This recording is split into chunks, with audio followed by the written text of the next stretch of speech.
Streaming online and in the Odyssey app at The Fan Rochester. The sports leader, 95.7 FM and AM 950. The Fan Rochester, an Odyssey sports station.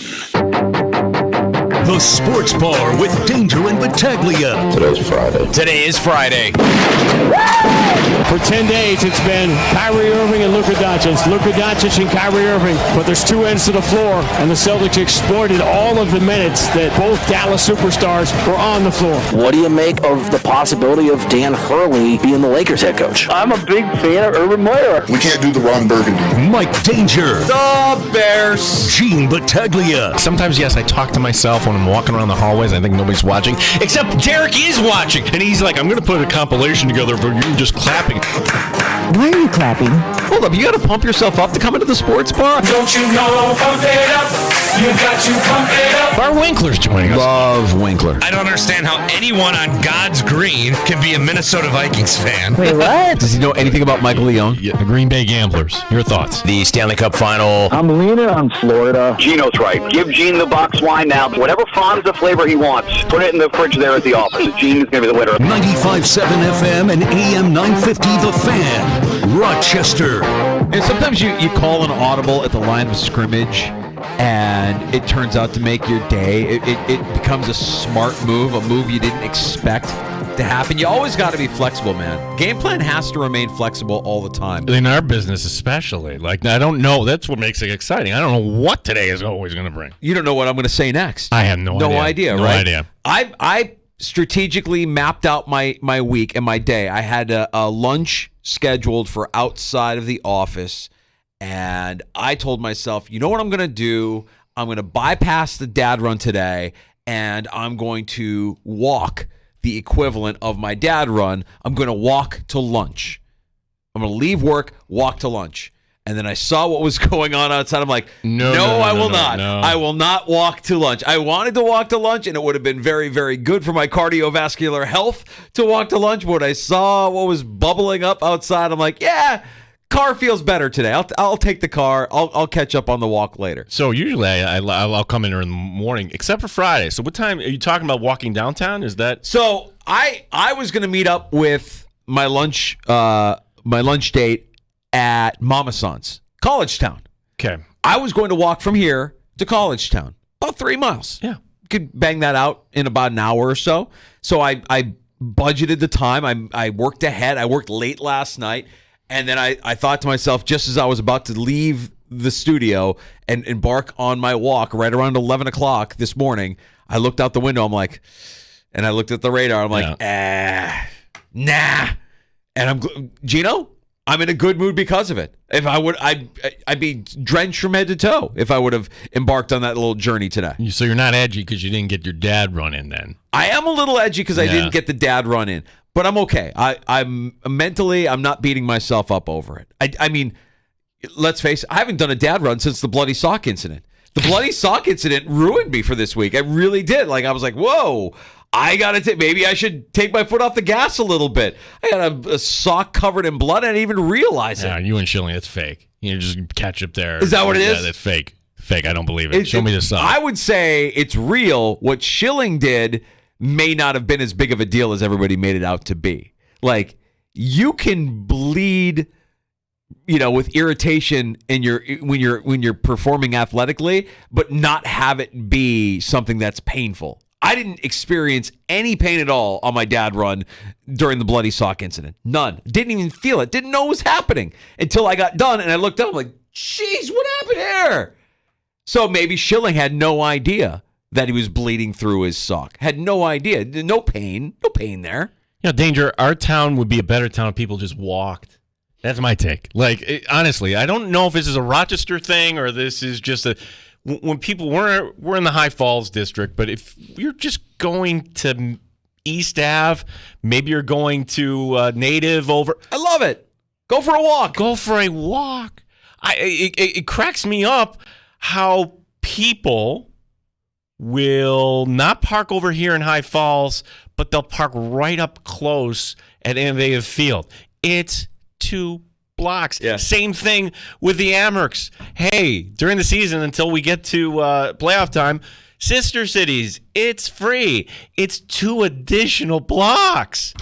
Sister Cities is the one that's up there by Blue Cross Blue Shield, right? No, that is Washington. Washington. Sister Cities is across from City Hall. I got you. In Washington, you still would have to pay for parking at Washington Garage, right? Correct. But Sister Cities, no, you just walk a couple extra blocks. I'm with you. And that was kind of the mentality I had going into it. Like, oh, look, a walk from High Falls to College Town. I know a lot of people will laugh like, that's nuts. Why would you do that? I'm like, why would I do that? Because it's a nice day and I want to go for a walk. Yeah, it would have been like 3 miles. Perfect. Great. I'm getting my steps in. It's a nice day. Get to walk up Mount Hope. I would have done it. Absolutely would have done it. Then I looked at the way. I'm like, nah. I'm not gonna get soaked on during my dad walk. I'll take it a step further, Gino. This might be an unpopular opinion. Coin-operated elevators for buildings with less than 6 stories. You want to use the elevator? That'll be $0.25. Honestly, you should feel shame if it's just 3 floors. I park as high in the garage as I can park just so I can get the steps in. I want to get the flights of steps in because I know how bad everything we do during the day, whether it's eating a donut or a slice of pizza or whatever it is, the things that I can't say no to because I have zero willpower or discipline in that regard, I need to make up for it in other ways. So I will gladly take the flights of stairs to get to my car in the parking garage. And I would say the same thing about a building like ours here, where we're 2 stories, but we have an elevator. I'm like, why do we have an elevator? I don't ever want to use that elevator ever. If I use that elevator, I am being the laziest man on the planet. Unless I'm carrying something or need to, you're hauling something. Then I get it. Well, the American Civil Disabilities Act would say this is why you have an elevator. So yes, that is absolutely of course, true. Yes. So. And I suppose they get a lifetime pass. They don't need to put in the quarter for the elevator when they no, we have somebody on staff that actually would need that elevator, a part-timer, and like that's a great thing. But for anybody that you can't walk up the 12 stairs, bridge too far. Yeah, can't do it, pal. So good mood because called an audible at the line of scrimmage. The way to start. This is our last day here. Huh? Oh, yeah. Our studio. Our home. This is where we've been for, nearly 8 years. Every weekday here in the sports bar. So our engineer, Derek, is going to be working through the weekend. The big move. Such a hustler. But I feel like we're moving into a bigger space. With flat screen TV. It does feel weird that our space is actually going to be a bigger space. Because our studio, I don't think our studio is necessarily small, but I don't think I feel like there's a lot of wasted space in our studio. Like, I look to my right, and this feels like all wasted space. Nobody ever goes behind to where I am over here to my right. It was never designed to be a live studio, much less live for 3 hours at a time. Just to describe it to you, I see like a bin over there, and that is a bin full of CDs where Joe Capogreco keeps his music. That's his Teddy Bianchi collection of CDs, I want to say, from Italian Carousel every Sunday morning here on the Fan. We will not be the first ones to christen the new studio. How bad is that going to go for Capogreco on Sunday when he's going in and everything? It's a new setup. You got to hit new buttons and new this. Like, they're not going to get in early. They're going to get in like, oh. Don't tell Derek the engineer this, but it might be such a shock. The guy might crap his pants. He might actually crap his pants in the studio. Don't tell Derek the engineer. That's a jarring change for a traditional guy like Joe Capogreco. I really hope he doesn't have any issues. I would hope nobody would. I really want to make sure everything's going to be okay. Yeah, God, I didn't even think about that. You're right. Today is our last day, our final day in our home here in the sports bar until we move into our new updated digs. And you mentioned it, the flat screen TV. I'm excited about that. A bold step into the year, 2003? What are we talking about? Yeah, and on that side of the building, We're going to be like eye level for anybody that wants to walk on by. I wonder who's going to be the first person that's going to walk up to the window like we're in Times Square or Gino's something. not going to be satisfied until we have a TRL-like environment outside the studio it's a window. Sports bar. Gino wants signs. Gino wants girls lifting their tops like you see in the Stanley Cup final. Whatever we get out there, we'll throw beats. Gino throw beats. We want a TRL-like environment. High-pitched shrieking. Groupies, we want all of that outside the sports bar window. Yeah, so if you're watching right now on YouTube or Twitch, you see Danger looking, and you see the window, but the way the building was constructed, it's not eye level with anybody walking by on this side of the building. The history of this building is fascinating. Did I ever tell you about this? The fact that beneath us there are windows that are actually beneath the street. Like they've built the street up around this building so much that the windows beneath us in the basement underneath us are actually below street level. Like that's how old this building is, that they just have built it up so much over the course of time that so even that being said, we're still like high up, nowhere near street level. Nowhere near street level. On this side of the other side of the building where we're moving into, there's the accessible ramp, right? And I think the ramp is eye level. Is the ramp eye level or the street eye level? I think it's the ramp. It's a combination of both, because this is kind of sloping down toward the gorge, going downhill. So, yeah, and especially like when you're on the ramp there, yeah, somebody can kind of, hey, Mike Danger, I don't like your picks last night, buddy. Yeah, right.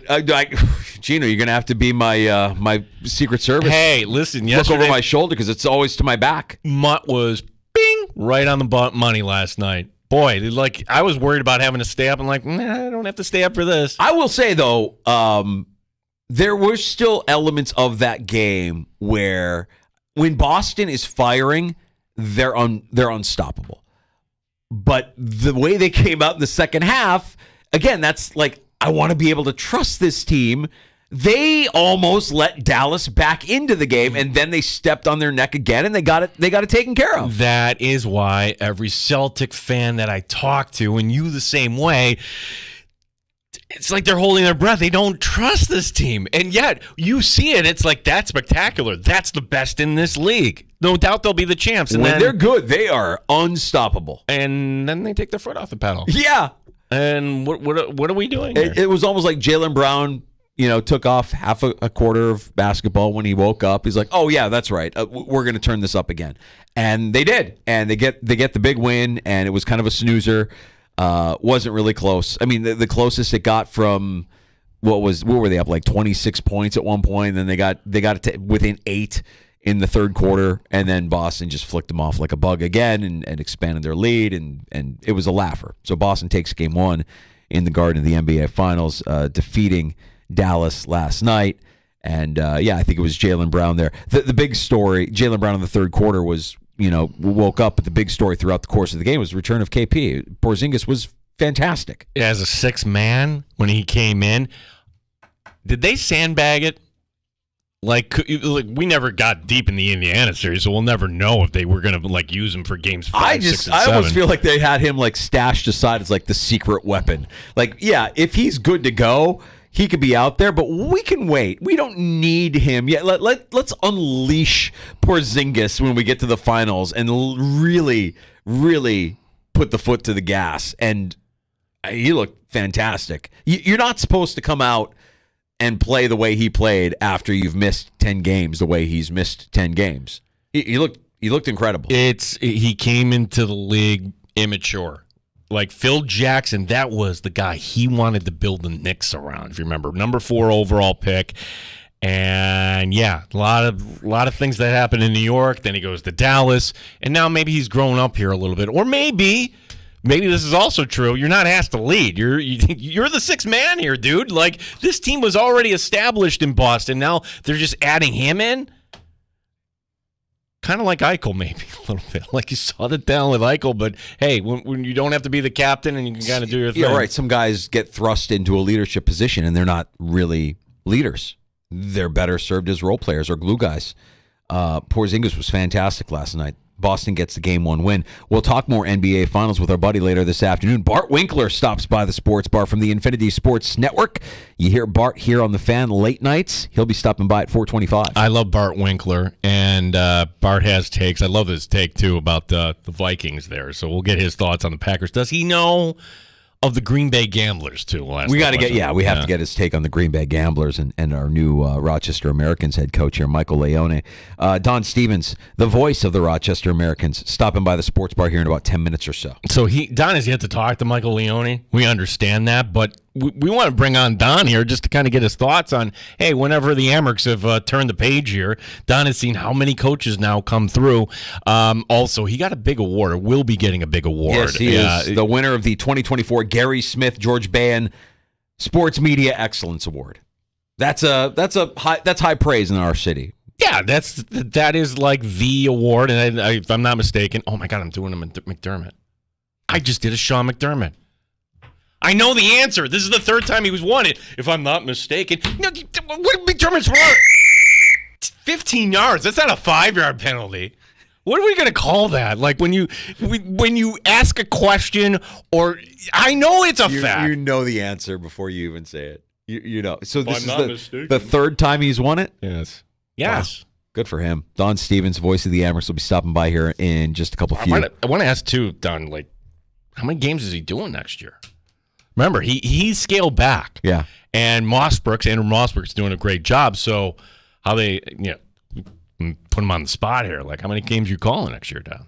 I love that Don has a scorebook for every game that he's called. A collection. Just a wild I want to learn more about that as well. We'll talk to Don here in a little bit, see how his offseason's been going so far. And we'll talk about I mean, look, when you've been around the organization this long, you've seen a lot of different guys assume this new role of head coach. A lot of first-time head coaches assuming this new role. Don's got that experience to draw from, so we'll talk to him a little bit about that. Yeah, and then we all hope for the best for Michael Leone. Hopefully we'll get the new coach of the Amerks on at some point next week. 866-4326 is our phone number, 585-866-4FAN. We welcome you into the Sports Bar. We're glad you're listening along and tuning us in at 95.7 FM, AM 950, or the free-to-download Odyssey app where we sound our best. You can get us on your smart device when you ask it to play 95.7 The Fan. And we've got the video stream up today, the Fan Rochester YouTube channel, and also at the Fan Rochester on Twitch. I'm wearing my Amerks hat today, designed by Mason Yopst. This is the Mason Yopst. This is the one you design. bought in the team store. That's right. It's probably unlucky because I bought it the day that Game 5, and they didn't really look. They didn't look good Game 5. They didn't show up Game 5 against Syracuse. But I still like the hat. Rocking the hat today. I love that. I love the hat. It's blue collar, and I should know this as a Rochesterian. On the side, it's got kind of an image of the Lobster Building. The Lobster Building. Is it the Times Square? Yeah. But what is that actual thing on top? Just unique architecture? There's got to be a reason. Shame on me for not knowing. I know that we were talking a lot yesterday about Michael Leone, and conversation spilled over to our Odyssey sister station here in Rochester, the Break Room on CMF. We have Kimmy on here every morning giving you sports updates. Duffy, Tommy, and Kimmy had the take that, I was looking at Leone, I'm like, he reminds me of somebody. I don't know who he reminds me of. I said Rich Ide because I saw him. I'm like, he kind of looks like Rich Ide a little bit. The hair could be a little bit of Perino, little bit of Mike Grossadonia. Ooh, good one. Yeah, but you tell me if Kimmy nailed it here. Well, he's working his way up the ladder too. Yeah, this would be he's like still a young guy. I think he's 36. Huh? Is he a young guy? Is he a young guy? Well, how can you know, Kimmy, looking at him? Because you said he looked like a certain type of person. Yeah. So when I saw the news story about it, they're showing like some, I'm guessing like older footage of him at one of the practices for the team he used to coach, and he's walking out on the ice, and he's got like a dad baseball cap on. He's kind of got like a little bit of a beard going. Yeah. And just based on the way he's dressed and the way he looks like beer league hockey guy. Oh, like he a little could be bit one of your burly boys. looking. Like he looks like he plays beer league hockey twice a week. What the hell does that mean? What does it mean? And then she would go on to talk about like the wardrobe, like beer league hockey guy, always wearing a baseball cap. Beer league hockey guy, always scruffy. Beer league hockey guy, always wearing a hoodie. He looks, well, if you compare him like Seth Appert, looks like he's ready for the Met, right? He's got the perfect hair, everything else. Looks like a man in command. This guy looks like a hockey player. Looks like he maybe just retired a couple years ago. Yeah. Beer league hockey dad.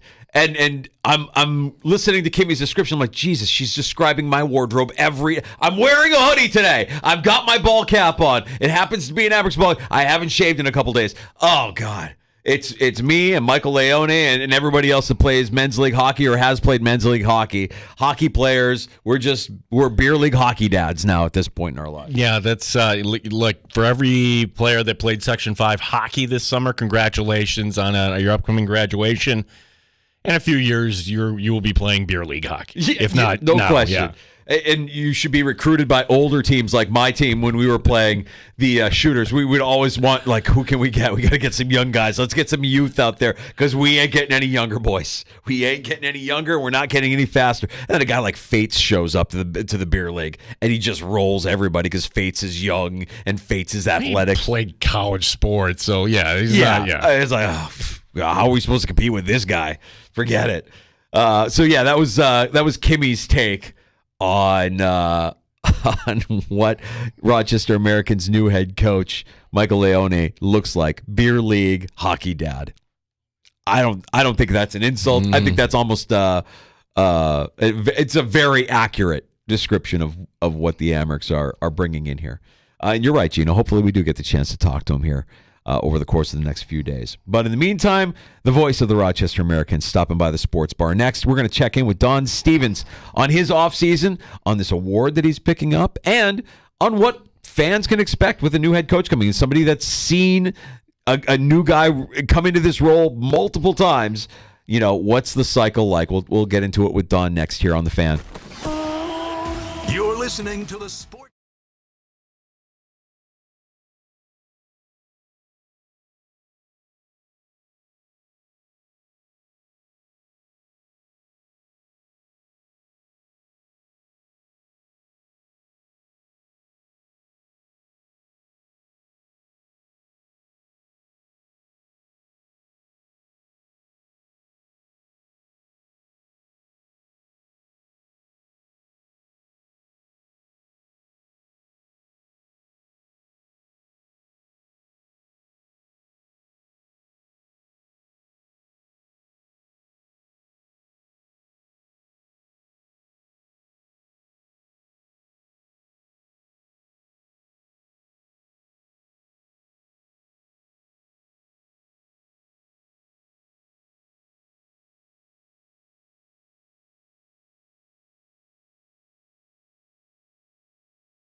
Sports Update. New Amerks head coach Michael Leone speaking with reporters today for the first time here in Western New York on Zoom. Leone on his coaching style. You kind of come up with your own way to do things, and that's what I try to do in Green Bay, and we were successful, and I look forward to, bringing new ideas and thoughts to Rochester and continue what Seth built there. We'll get the thoughts of the Hall of Famer himself, Don Stevens. Don joining us next here in the Sports Bar. Setting up your sports weekend. Game 1 of the Stanley Cup Final is tomorrow night, Edmonton at Florida. Game 2 of the NBA Finals coming up Sunday. Boston up 1-0 on Dallas. The Rochester Red Wings once again tonight playing at Worcester. All the action in the majors under the lights tonight, including the Yankees hosting the Dodgers. Gene Battaglia, the sports leader, 95.7 FM and AM 950, The Fan, Rochester. The beer is cold and the wings are hot. You're in the Sports Bar with Danger and Battaglia on the Sports Leader, 95.7 FM and AM 950 The Fan, Rochester. I'm a big Bills guy too. Like I really like their head coach. I actually had Josh Allen on my fantasy team, so that's get a lot of running touchdowns, so that's good. But I'm a huge sports fan in general, so. We really like the Bills as well. Learn a little bit more from new Rochester Americans head coach Michael Leone, who had his introductory Zoom call earlier today. Bills fan, sports fan. I think we're gonna get along with this guy just fine, Gino. Yeah, I mean, look, it's hard to say when a new coach comes in what to make of this. Everything is going to be new next year. But one thing that is not new, and we're gracious to have once again Don Stevens, the voice of the Rochester Americans. Don, how's your off season going so far? Good. I've just been vegetating. Well-deserved vegetation, Don. Are you? I can see you two are there looking up in your dictionary to see if that's really a word. Don, congratulations on winning the 2024 Gary Smith George Bain Sports Media Excellence Award. Gene wasn't sure. Was it this your third time? This is your third time winning this award, right? Yes, I believe so. Third, yeah. I'm sorry, I'm laughing. Don, do you know the actual definition of vegetating? Well, there's two. To live or grow in the manner of a plant. Number 2, according to the Merriam-Webster Dictionary, to lead a lazy life by doing little but eating and growing. That's the actual definition. That's the one. Don, the wordsmith here. Don, it's... Gosh, but you don't have to give I don't think they do this anymore as kind of a banquet, right? Are you going to have to give a speech or anything like that for getting award number 3 here? As I understand it, no. It's not like it used to be where they had the full-blown dinner and speakers and that. I asked several times trying to make sure that I didn't have to say anything, and always the answer was, no, you're fine. So, no, I don't think I have to say anything. Just show up. Don, when you've been a part of this organization for as long as you've been, you've seen change. You've been a part of change. We're going through another change right now. I know you haven't had the chance yet to spend any time with Mike Leone, and you might not have a real opinion one way or the other on the move to bring in the former GM and head coach of the Green Bay Gamblers. But you do know what it is like when a new coach comes in or a first-time coach comes in. Can you draw from any of that experience and share some of that with us here today? Well, first of all, I haven't ever met the man.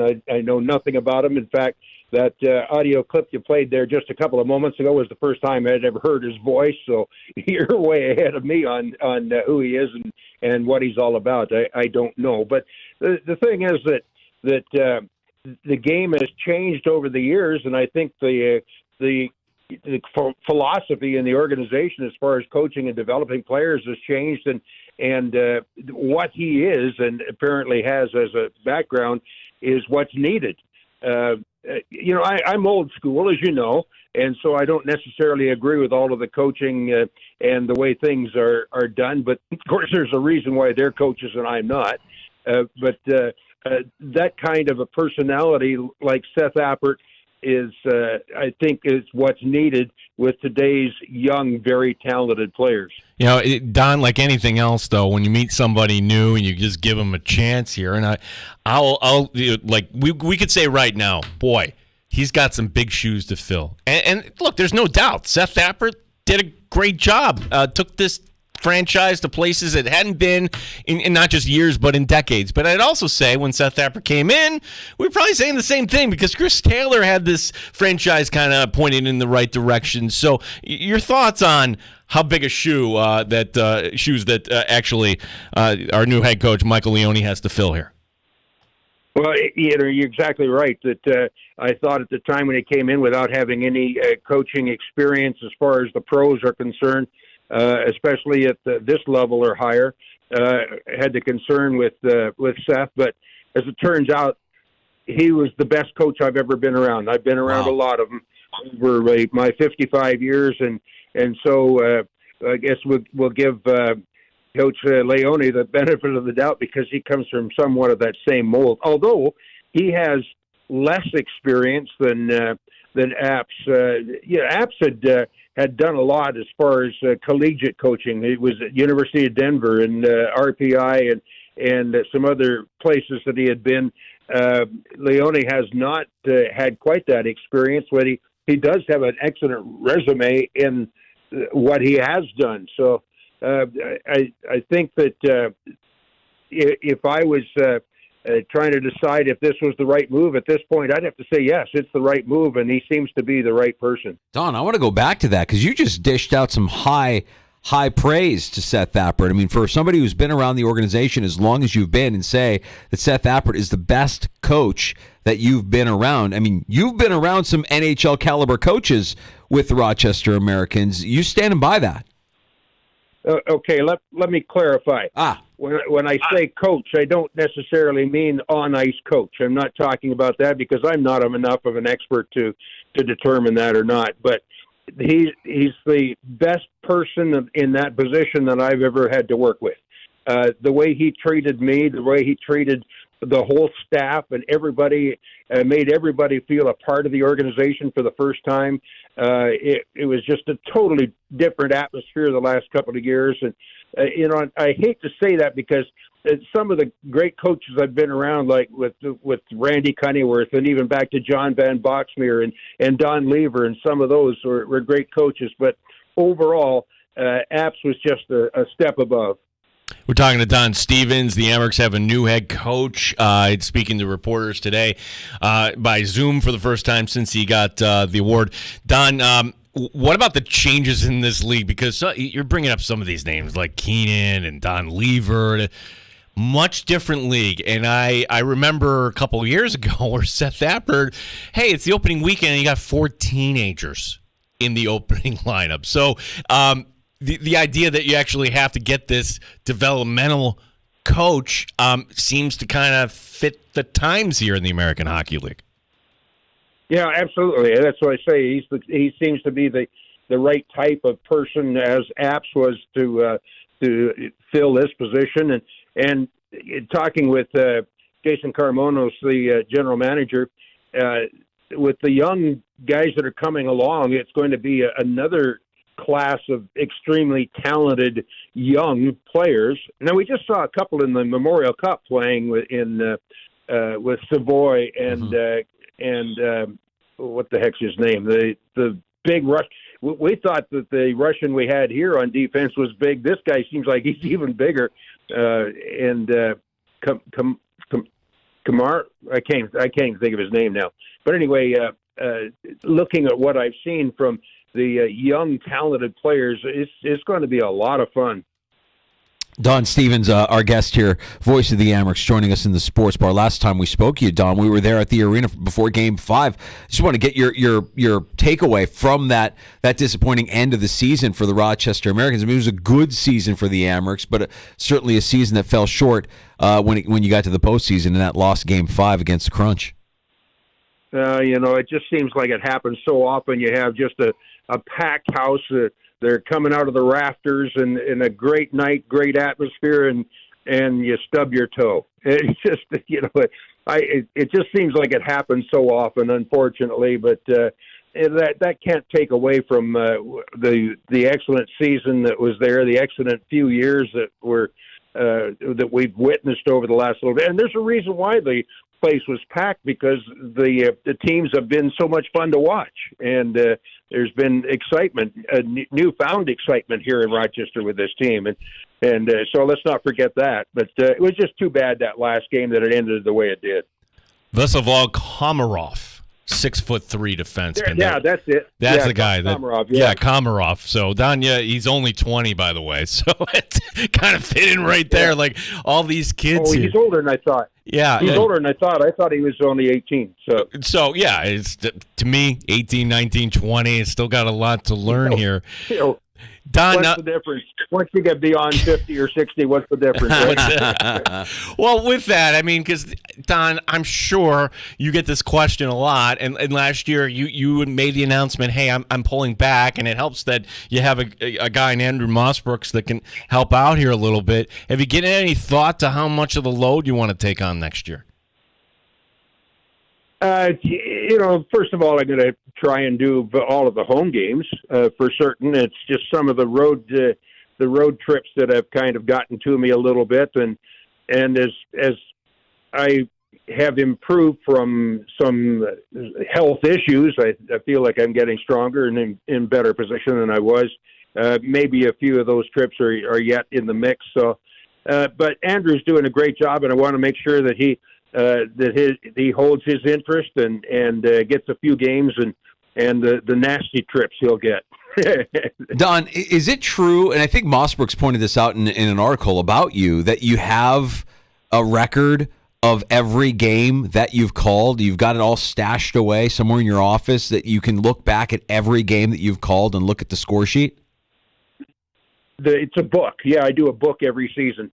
And so every game that I've ever done, and actually some of the ones that I didn't do, I've still recorded them in my book, take them off the official score sheet. So, and they're not stashed away; they're right there in the drawers for anybody. And the PR staff has gone back many times to go back and check on games and things that have happened in my scorebook. Certainly. Wow, that is fantastic, Don. And again, you've been the voice of the Amherst, but there have been a few times. I remember one time in like late 2000s, I want to say, somewhere around there, you lost your voice. Like when in your career haven't you been able to answer the bell there for the Rochester Americans?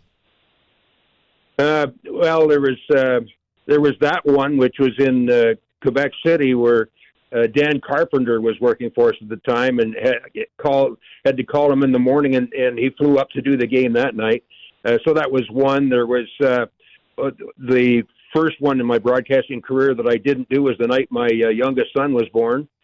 There was two times my daughter was in the national championship games in college basketball, and I went to those games, so that was a couple there. There was a night my father-in-law passed away. There was, of course, this last year, I had some heart surgery, and Andrew had to do 3 games there. So anyway, it's somewhere a little over 10, maybe 12 games now that I've missed in my 55 years. It's amazing. Don, thank you so much for making time for us this afternoon. Heart surgery, I'm back. No big deal. I'm right. back in a week. This is the guy that is not one at once, not one at twice. Go ahead. All right. It was minor heart surgery, all right? Still heart surgery. It's the guy that has won not once, not twice, but 3 times, the 3-time winner of the Gary Smith, George Bahan Sports Media Excellence Award, winning it again this year here in 2024. Don, it's a treat hearing your voice, having you on with us for a few here. Looking forward to another season of Amherst hockey on the Fan, and enjoy your vegetation this summer. It's well earned. I'm right back to the peas and carrots. Don, thanks. Thanks, buddy. Don Stevens, I love that. Vegetating, to lead a lazy life by doing little but eating and growing. No, I don't know how much growing we're doing at our age at this point. I mean, growing wrong direction. That's right. Yeah. If that's what we're doing, then I guess that's vegetating. I'm a little jealous hearing Don say I'm just vegetating. I would like to do some of that as well. Can we? Sign me up. Sign me up for some vegetation. It's coming up here in about 2 hours and 19 minutes. That's right. Boy, that's a prestigious award. We'll never get that award, right? We're never in consideration. Like, not even close. I mean, we've done the show for 8 years. No. 8 years of fantastic sports talk in the Flower City. They don't view it that way, though, right? They don't. No. No. Dude, like, don't get me going. We don't want to campaign for this? Why not? I mean, we have people listen to our show every day, loyal fans, friends of the sports bar, our regulars. Yeah. You don't think any of them would be like, that should be an award-winning show? We can't even throw out the first pitch at Innovative Field. Oh, man. We can't even deep, do it. Gene, that cuts deep. It does. Can't get a bobblehead. Ugh. Like our one friend of the Red Wings, like Nate Rowan, made it up to the majors. That's it. Yeah. Thought Nate was going to set it up. Yeah. Well, is it me? Is it you? Is it both? It's both of us. It's me. It's you. It's me. Really? Yeah. You think so? Mm-hmm. I mean, I don't know who's involved in what as far as making these big decisions of who gets what award or who gets to throw out the first pitch. But Don, well deserving. And winning it for a third time, I believe. Dude, you just did a McDermott too. I did it on purpose. What is that phenomenon called when McDermott does that? Yeah. And I can't believe I did that. I think he's won it 3 times. I know he's won it 3 times. Patrick Mahomes, I think he's won a Super Bowl, maybe a couple. I don't know. It'll come to me. Yeah, Marquez Valdez-Scantling. Yeah, Kansas City. I think they won a couple years. I believe he won the Super Bowl last year. Yeah. We got some takes on tap. We're going to play I'll Drink to That here next in the Sports Bar. We have time for your calls if you want to pull up a stool as well. 585-866-4FAN, 866-4326. You're listening.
Weekday afternoons on The Fan, Rochester.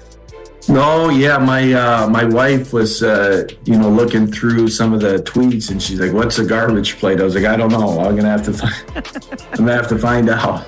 But cheese curd, yeah, that was a big thing with it was Packer football and Gambler hockey. That was a big thing there. But yeah, I don't know what a garbage plate is. Well, we'll have one waiting for you when you first come to Rochester. I'm sure somebody will take care of that.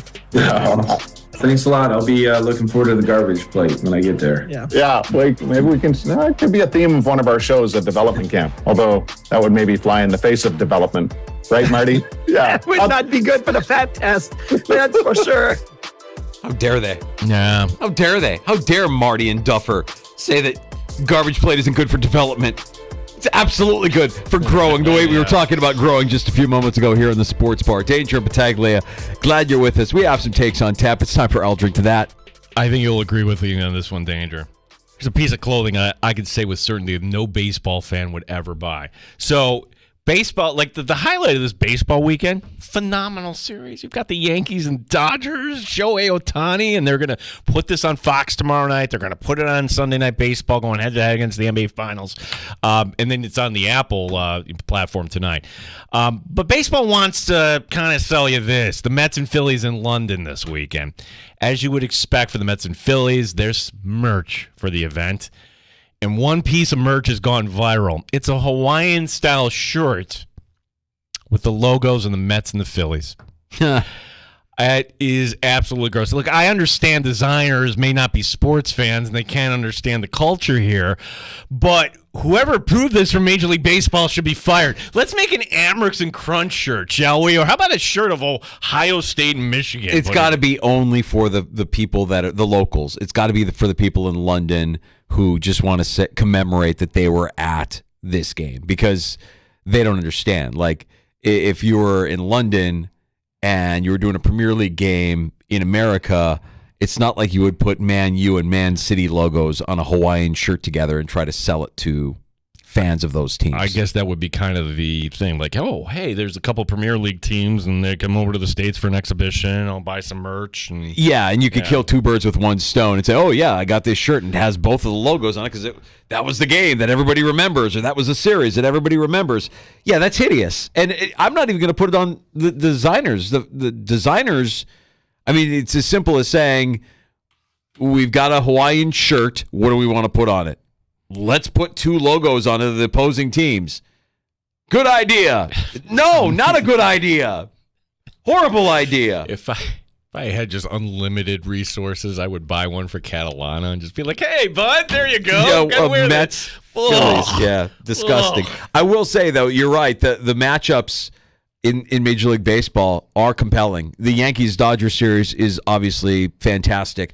And I forgot to mention this the other day. When Skeens was pitching for the Pirates against the Dodgers, to see what he did to Ohtani, and then to see what Ohtani did to him as well, like, that was a fun game with Skeens dealing and, getting Ohtani one at-bat and then Ohtani going yard, another at-bat against Skeens.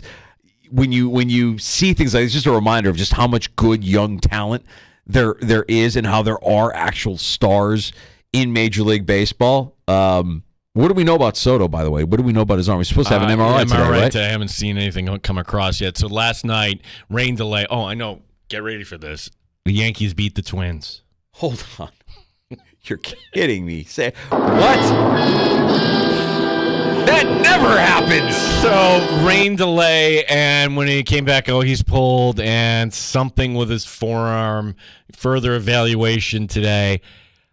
I would not sound any alarms on this. It's a rainy night. It's a long season. If something had been bugging him, and you're already up on the Twins, give him a couple days off here. If this is baseball's answer to the NBA's load management, like, take a couple days if you need a couple days. If your forearm is sore and the MRI is negative and there's no internal damage, take it easy, man. He's been all right so far this year, and you want to keep that guy preserved. As we've seen what the loss of a star like Judge last year, right? When Judge made that amazing play against the Dodgers, and he hurts his toe, and he's basically useless the rest of the season.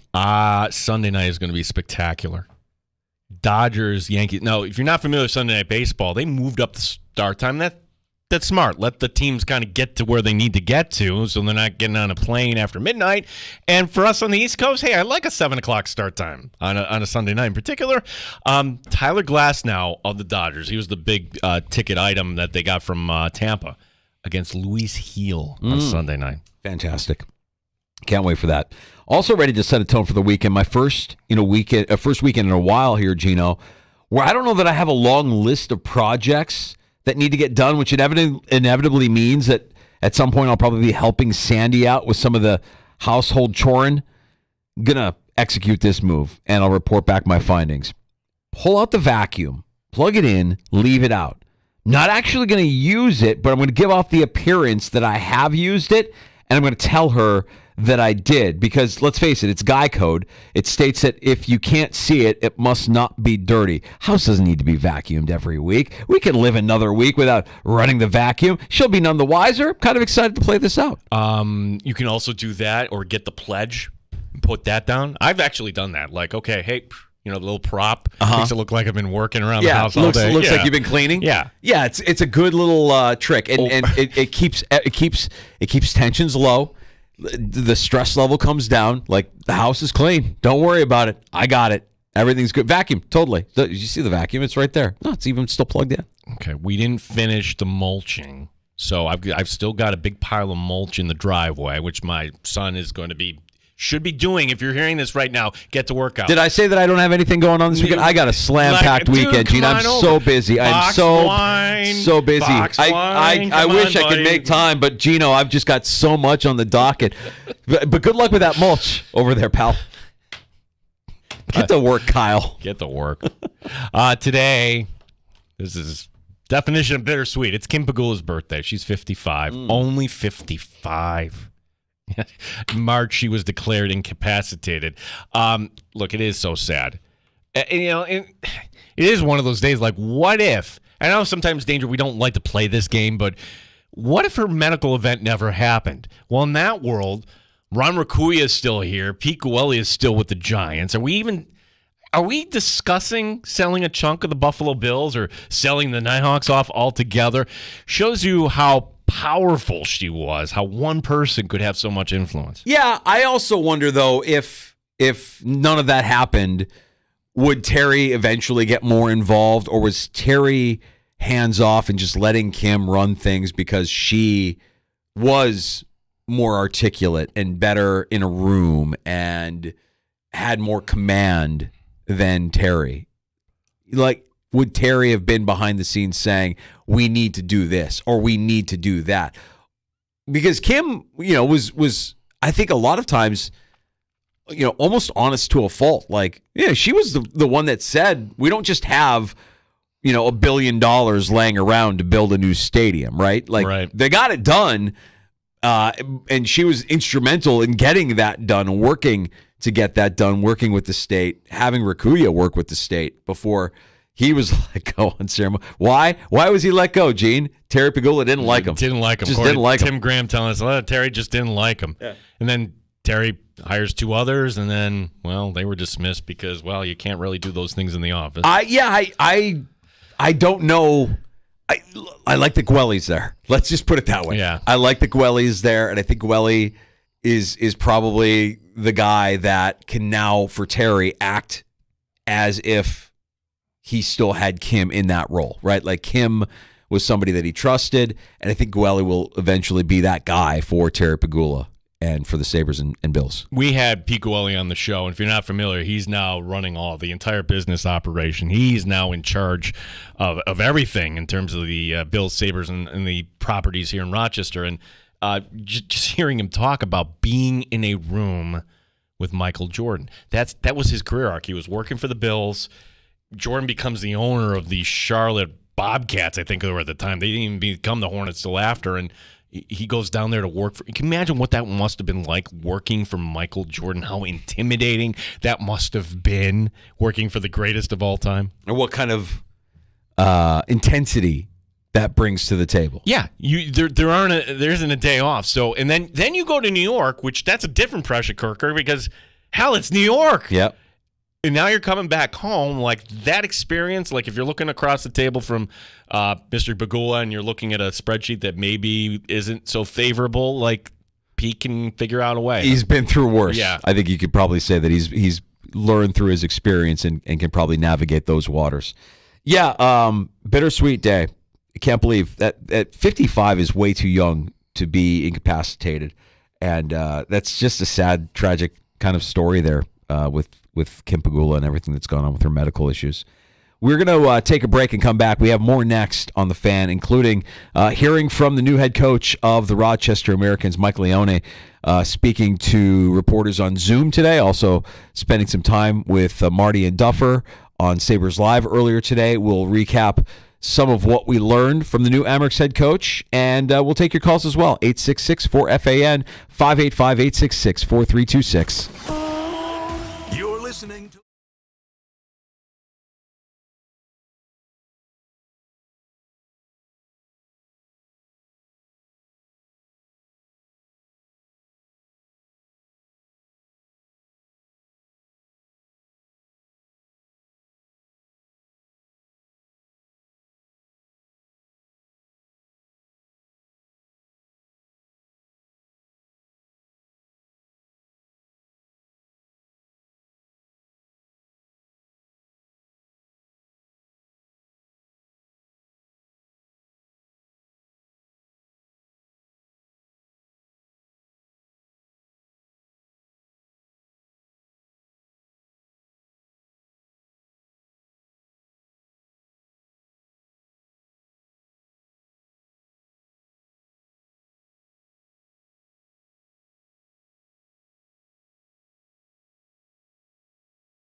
7 FM and AM 950, The Fan, Rochester, an Odyssey sports station.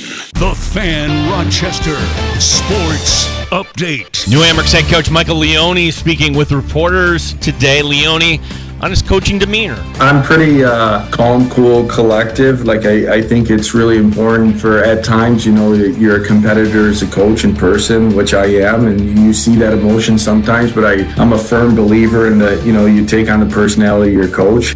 Setting up your sports weekend, Game 1 of the Stanley Cup Final tomorrow. Edmonton is at Florida.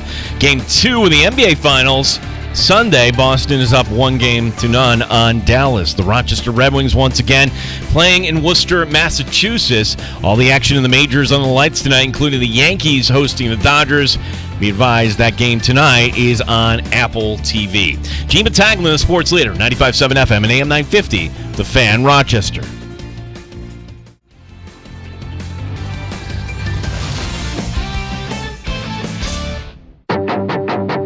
The Sports Bar with Danger and Battaglia.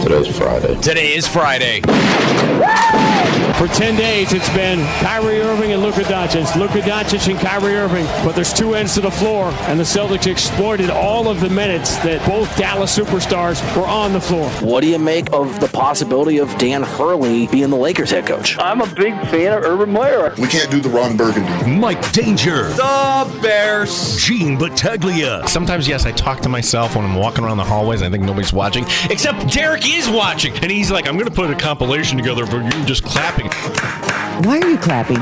Hold up, you got to pump yourself up to come into the sports bar? Don't you know, pump it up. You got to pump it up. Bar Winkler's joining us. Love Winkler. I don't understand how anyone on God's green can be a Minnesota Vikings fan. Wait, what? Does he know anything about Michael Leone? Yeah, the Green Bay Gamblers. Your thoughts? The Stanley Cup Final. I'm leaning on Florida. Gino's right. Give Gene the box wine now. Whatever Fonza flavor he wants, put it in the fridge there at the office. Gene is going to be the winner. 95.7 FM and AM 950, The Fan, Rochester.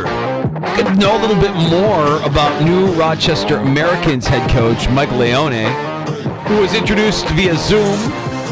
So local media today also spent some time with Duffer and with Marty on Sabres Live. We already learned that he's a Buffalo Bills fan, had Josh Allen on his fantasy football team. That's going to equal some wins for the Amherst this year, just having some taste and knowing who to take a quarterback for your fantasy team. Yeah, the inevitable have you ever had a garbage plate? Didn't know what a garbage plate is. I'll give him a pass on that. It's fine. He's going to have to learn. What about the things that might actually matter in terms of the new head coach of the Rochester Americans? I mean, what about filling the shoes, the gigantic shoes being left behind by Seth Appert? Yeah, I think you said it best. I think the biggest thing I learned so far in my coaching journey is you got to be yourself. I've been really lucky. I actually played for Coop and Derek Lalonde, and I know Seth. We worked in the same building for a year, and obviously he's done an unbelievable job. But I think, the culture is in place there. It's set. Now I have to come in. Obviously every coach has new ideas, but I think we share a lot of the same values and beliefs on how we practice and how we train. And, you just got to be yourself. That's the exact same thing that Seth Appert said when we first got to know him as well. Like, I'm going to be me. I'm going to be me. I'm not going to be Seth Appert. I'm going to do it my way. It's kind of an interesting lesson in life because I have tremendous respect for Chris Taylor and what he is as a man and as a coach. And right now he's the assistant coach of the New Jersey Devils. And when he got let go in Rochester, I was pissed. Mm-hmm. And then we're bringing in this guy from RPI. This is an RIT town. What are we doing here with Seth Appert? Oh, you know what? You realize you give him half a chance, and then you learn, like, okay, give him a chance, and you realize very quickly that Seth Appert was the right candidate. So for anybody that was holding out hope that it would be Michael Pekka or Adam Page or whoever your candidate was, no, just look at previous history. Like, you don't know Michael Leone, but give him a chance here. Let's let him talk about his past experience. Yeah, I think, you take bits and pieces from everyone. And like I said, I've been really fortunate to play for really good coaches. But I think the biggest thing I've learned when I went to the national program, obviously the new age of player and how skilled the game is, and in learning how to coach those young, talented kids from my time in Green Bay, then getting the opportunity in Green Bay to run your own program and we had really talented kids there. I was fortunate to coach Arden Levshunoff, who's going to be a high draft pick. We had Julian Lutz last year, and I think it's really important to develop relationships with players so they can trust you, and I think that's the biggest thing and one of my strengths. And I can't wait to get started. One of the things that'll be made of Mike Leone, and we've talked about it, the idea that he's never coached or played at the professional level. Yeah. So what about the switch here from coaching juniors to coaching in the AHL? Yeah, I think it's, managing personalities, managing people, I think is one of my strengths. And obviously there's a lot of things I don't know about pro hockey. So it's really important for me to lean on the people that have been there and my mentors that have helped me.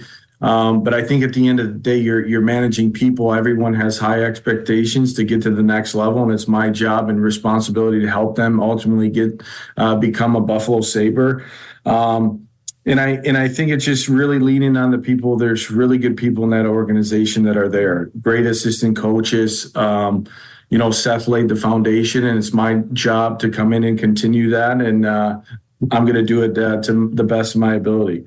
Does that mean Paysher and Vinny are staying? Sounds like it. Yeah. Sounds like it. I mean, as much of a confirmation I think as you can get from an incoming head coach that, he knows that he's got good assistants to work with in Paysher and Vinny Prospel. So Mike Leone, new head coach of the Rochester Americans.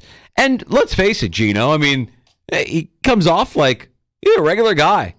So much so that Kimmy has him pegged as beer league hockey guy.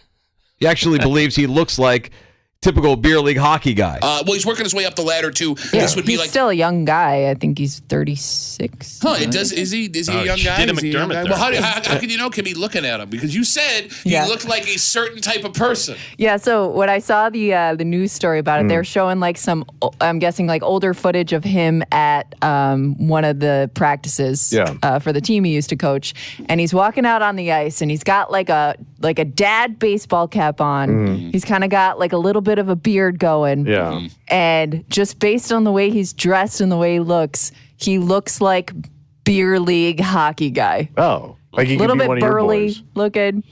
Like he looks like he plays beer league hockey twice a week. What the hell does that mean? What does it mean? I don't know. Oh, that's right. I'll just look in the mirror. That's what it means. Because what she's describing is like me and anybody else that has played or does play beer league hockey. What is a dad baseball cap? What you and I are wearing today. Just because we're dads, that's what makes it a dad baseball These are cap? dad hats. They're dad hats. She calls them dad hats. And if you're a dad and you're wearing a hat, it's a dad hat. Yeah, I'm wearing my Brooklyn Dodger hat. You're wearing your new Amerk hat. Still new. This is the one that Mason Yopst designed that I picked up before that unlucky Game 5. But yeah, you're wearing your dad hat. I got my hoodie on. Beer league hockey dad. That's Mike Leone, according to Kimmy, who you hear mornings here on the Fan. Listen, I can hear people, their eyes kind of rolling over some of these sound bites where he's mentioning the Green Bay Gamblers. Like, how is even junior hockey like comparable? But note one thing, Danger. He was also the general manager. Yep. So if you're the general manager and you're the head coach and you got these, let's face it, we can call them, they're kids. You're doing a lot of things outside and off of the ice that, in other words, when you get to this level, I would think this is a guy that is not going to be afraid to roll his sleeves up. I wonder how frustrating it will be and how mature he will be when he realizes that the resources that you think you have, meaning the bench, the team, the roster that you think you have, is really not your roster. That you have to be fluid and flexible in this league throughout the course of the season.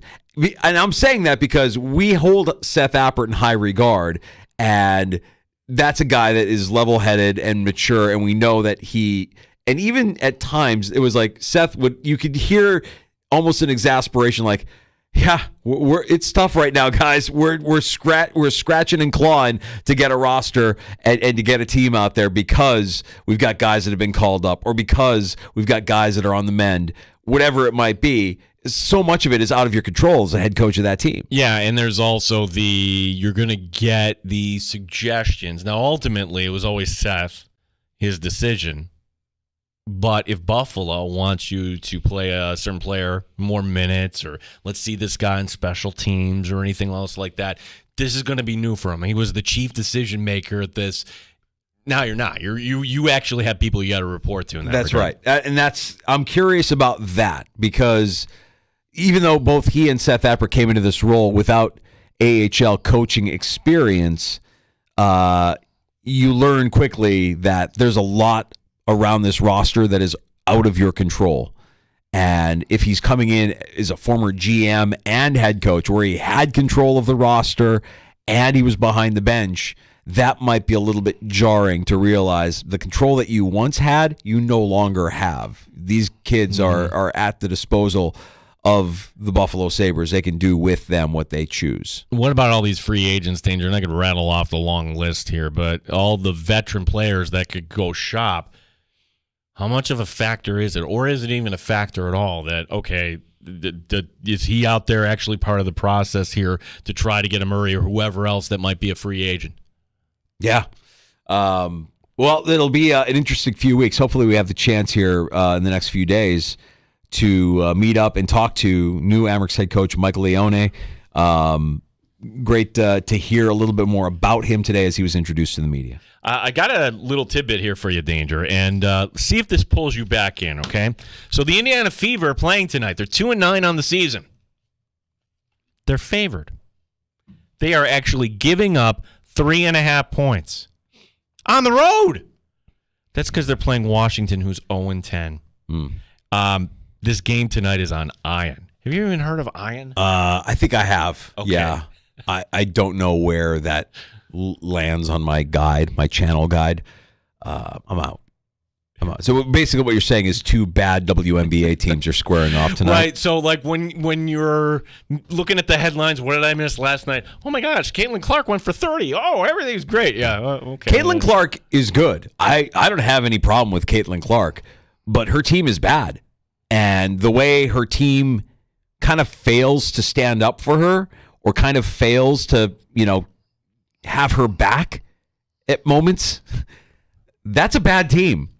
It's a bad collection of teammates, probably a bad coach, and you're telling me that they're playing a team that is worse, that hasn't won a game yet this year? Yeah, I'm out. I'll be okay. I think I'll find something else more entertaining. Jimmy Patsos will be there tonight. Oh, it's in Washington. Oh, yeah, in Washington. He'll be. Of course he will be. I wanted to bring this up because this got underway yesterday. We're going to have a chance to talk about the antitrust class action lawsuit against the NFL for the Sunday Ticket. That started yesterday, opening statements made yesterday. This is the case where the class action lawsuit contends that the NFL, DirecTV, and the networks have worked together to make Sunday Ticket more expensive than it needed to be. Now, the NFL in this instance is represented by a familiar name. Anybody remember Beth Wilkinson? Surrounding Daniel Snyder, right? Yes, yeah. She was the one who investigated the Commanders and started the Daniel Snyder removal process.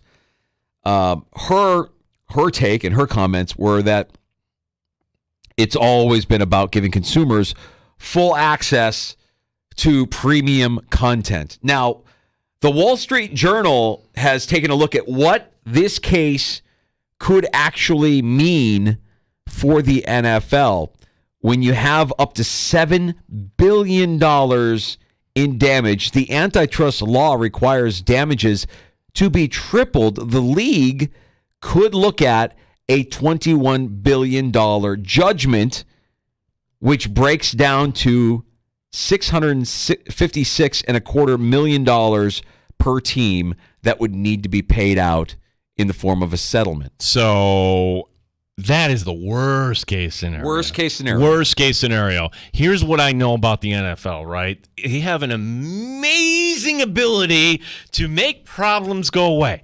Honestly, I thought the CTE thing was going to change this forever. No, here you go. And, since we settled that, you can't come after us again. Sorry.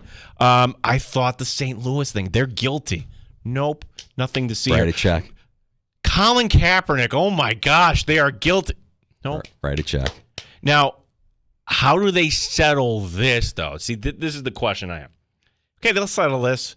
It's not going to be for that much, but okay, here's your money.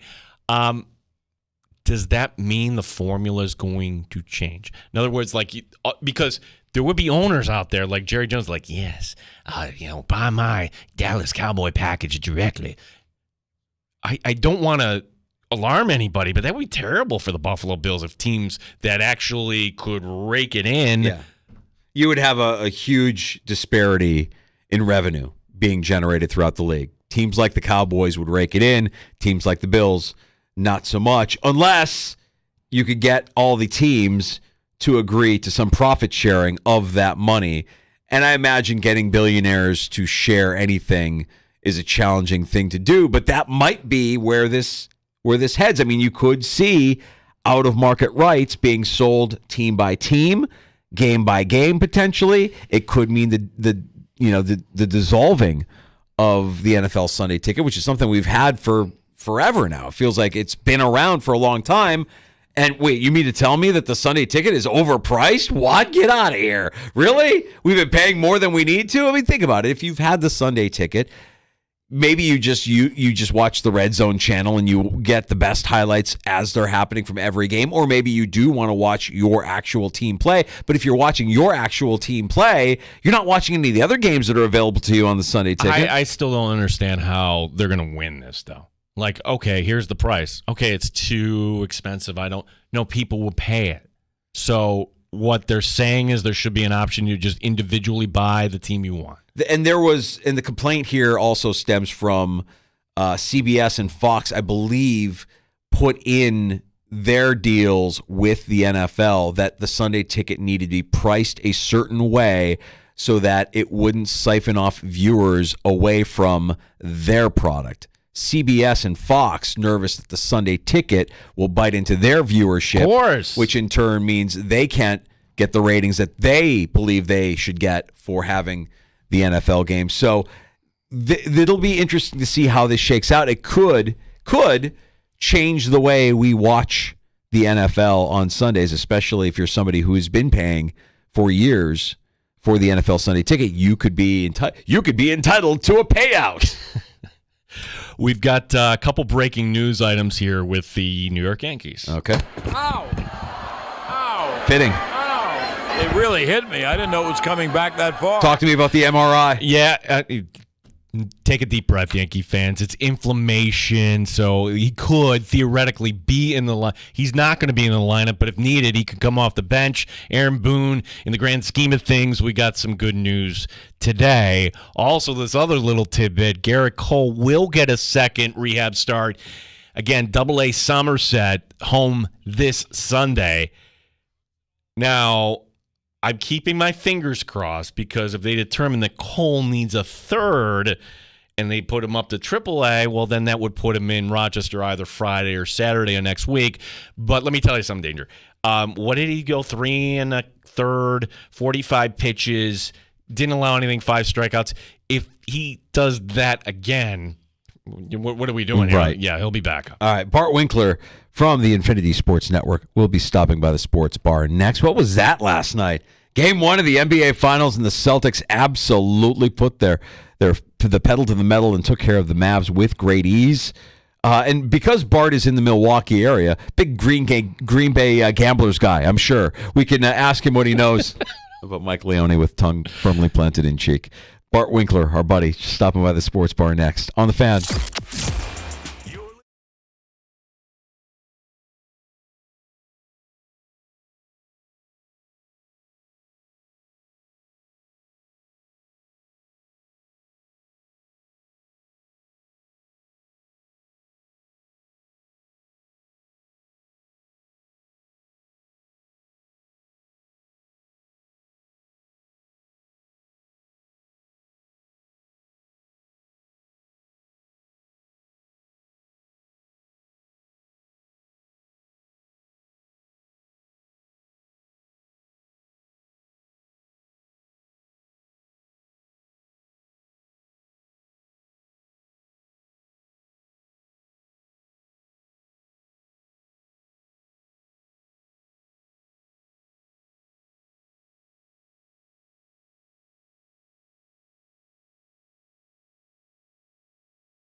Rochester Sports Update. New Amerks head coach Michael Leone speaking with reporters today. Leone on his coaching style. You kind of come up with your own way to do things, and that's what I try to do in Green Bay, and we were successful, and I look forward to, bringing new ideas and thoughts to Rochester and continuing what Seth built there. Coincidentally, we'll talk to our friend from Wisconsin. You hear him on the Infinity Sports Network. Bart Winkler joining us next year in the Sports Bar. Game 1 of the Stanley Cup Final tomorrow. Edmonton is at Florida.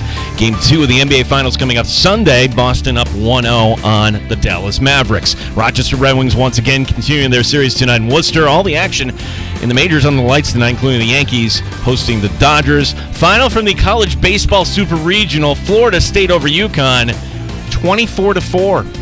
Gene Battaglia, the sports leader, the Fan Rochester.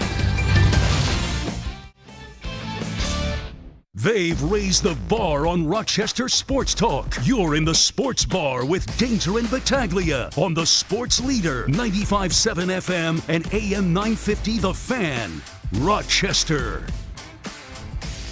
We learned that we were tapping into the Green Bay Gamblers to get the next head coach of the Rochester Americans. We had to go to the state of Wisconsin and talk to our buddy Bart Winkler. The expert on Green Bay Milwaukee. I know that Milwaukee and Green Bay, two separate cities altogether, but Bart, are you up on Green Bay Gamblers junior hockey? What can you tell us about our new head coach here in Rochester? Anything? I will hearken back to an interview I did when I was talking to somebody in New Orleans, and at the time it looked like they were going to hire Bucks assistant Charles Lee, and I knew nothing about Charles Lee, and I was not prepared for the question. So I ended up stalling for a minute, and what I came up with was the phrase, Charles Lee's just he's with the players. I don't know if I meant like connected in some way. I don't know what I meant, but I'm sure this new guy is that too. So congrats on the Bart Winkler approved hire. We're excited. Yeah, we're really excited, and thank you for that endorsement. I think that we have bright days ahead, knowing that we have Mike Leone from the Green Bay Gamblers joining the Rochester Americans organization. Well, if anything, like Green Bay Gambler hockey is like even in Green Bay, okay. And you might think Packers and what else? It's still like 5th or 6th on the list of things to even think about doing besides like dart league and bowling. So yeah, he's going to come with no pressure. He's going to come with maybe that's a bad thing. I don't know. Now we're really digging for breakdown. Well, of course, Bart, we didn't invite you to talk about gambler hockey. Amongst other things, NBA Finals began last night. What'd you think of Game 1 there? Was that more, hey, this is Porzingis and this is what Boston really is about, or is that just Dallas layoff not showing up there for Game 1? Well, I think coming into this series, and we as NBA fans were kind of riding high on Dallas and seeing what they did to Minnesota, beating them in 5 games, because the week before we were really high on Minnesota and seeing how they came back against Denver. And then Dallas ends up being the team to go to the NBA Finals, and so we're high on that, and we're thinking of Luka and Kyrie and what this duo is. And as I was trying to figure out a prediction, because it means so much what I end up predicting, what it came down to was this is a series with 2 really good duos. Luka and Kyrie, like Luka will win you a game in this series. Kyrie will win you a game in this series. But I think the Boston depth, and not even their depth, but the rest of the starters, when you take Gafford and P.J. Washington and Derek Jones Jr., okay, I mean we can teams can win finals with those 3 guys, but not when it's against Derek White, Drew Holiday, and then whoever they start between Horford and Porzingis. So those were all my thoughts going into the series, and I came up with Celtics in 6. I don't think that changes for me after last night. I think it reaffirms it. I think still how dominant they were. Okay, it's going to be really tough for Dallas to carve out some wins here. But I think Luka's good for one. I think Kyrie shoots better. I think they have a night where they maybe hit some open threes. I don't think this is going to be a sweep by any means, and I'm not even sure it'll be a gentleman's sweep. I thought Celtics in 6 coming in. There's not too much that I saw last night that would knock me off of that. What about Porzingis, though? Because after a 10-game layoff, it almost feels like they kind of left him on the shelf as if to unleash him as a secret weapon for Game 1. He looked unbelievable last night, Bart. Yeah, and that was a benefit of how quickly they wrapped up the series against Indiana. Because we had thought at first, okay, the target date was Porzingis game 4, and then they ended up not needing him. So if they were working him back towards that target date, and then they all of a sudden get blessed with a short series, and then another week of time in between the series just based on the preordained schedule, like then that's better. If you're ready for something and then you can delay its launch a little bit even though it's ready, I think that it only added to what they could do with him and how they could strategize with him. I don't know. I think a lot of us thought he would start, but for them to use him the way they did coming off the bench and for how effective he was. Now, is he going to be like Sean Livingston-esque from the mid-range all series? I don't know. But also in these kind of series, you've got Luka and Kyrie, right? You've got Tatum and Brown. Okay, everybody thinks the duos are going to cancel each other out in a way, and the Dallas Mavericks duo outscored the Celtics duo, but again, it's all of those other guys. And if one of your other guys are, with all due, of course, Derek Jones Jr. or P.J. Washington, okay, you expect maybe a game out of them, and wow, that's really awesome. What a great career night. But when your other is Kristaps Porzingis, I mean, when your other is Drew Holiday, when your other is Derek White, it's just, again, I'm giving a lot of credit to Luka and Kyrie because I don't think they're going to go down without a fight, and I do think they'll scratch out some wins, maybe even Sunday night. You know, I wouldn't be surprised if they won Sunday night, and then everybody's like, oh, it's going to be a series. But Boston is the better team. I think it's very clear. It's going to take a Herculean effort from Kyrie and Luka, and then even more so. And I just think they're too complete. Without anything crazy happening, without any injuries, I don't know how you beat them in a 7-game series. Bart Winkler, Infinity Sports Network, our guest here. Bart, it was so NBA. We had the chuckle. By the way, I hate that I just said all of that. I hate it. I hate Boston. Yeah. I hate them. Oh. But you know, what can you do? Well, you're talking in Bill's country here. We don't like them either. They just have fan base. Bart, although we had the chuckle, okay, because the lead story yesterday, and it wasn't Celtics Mavs getting bumped off so NBA, right? Like, hey, here's this story about Hurley potentially going to the Lakers. I'm going to ask the question this way because we were debating this, like the agenda. Like, that got out for a reason. Like, Woj was given that story. Where is that coming from? Is that coming from the Lakers just trying to say, here, this isn't done yet, and we want everybody to know? Is it coming from Hurley himself that's, you know, trying to get himself a better deal from UConn? Perhaps it's UConn. Like, what did you make of that whole story coming at 6:30 Eastern time on a Thursday morning there, Bart? Yeah, I always love doing that, and I'm glad that you guys take a look at that because a lot of times we do hear information, especially during the draft and during free agency of any sport, and we're always like, oh, look, this got said. It got said for a reason. And sometimes things get said because a team is leaking or having someone else leak that some prospect sucks or has bad character because they want them to fall to him. Right. So, you know, it's very... You never know, like, how the sausage is made, so to speak. But in this case, I don't know, because Hurley, all of a sudden he was on Mike Francesa's podcast the other day, volunteering that he wanted to go to the NBA. I think any theory makes sense, like Hurley trying to get a little bit of a bump.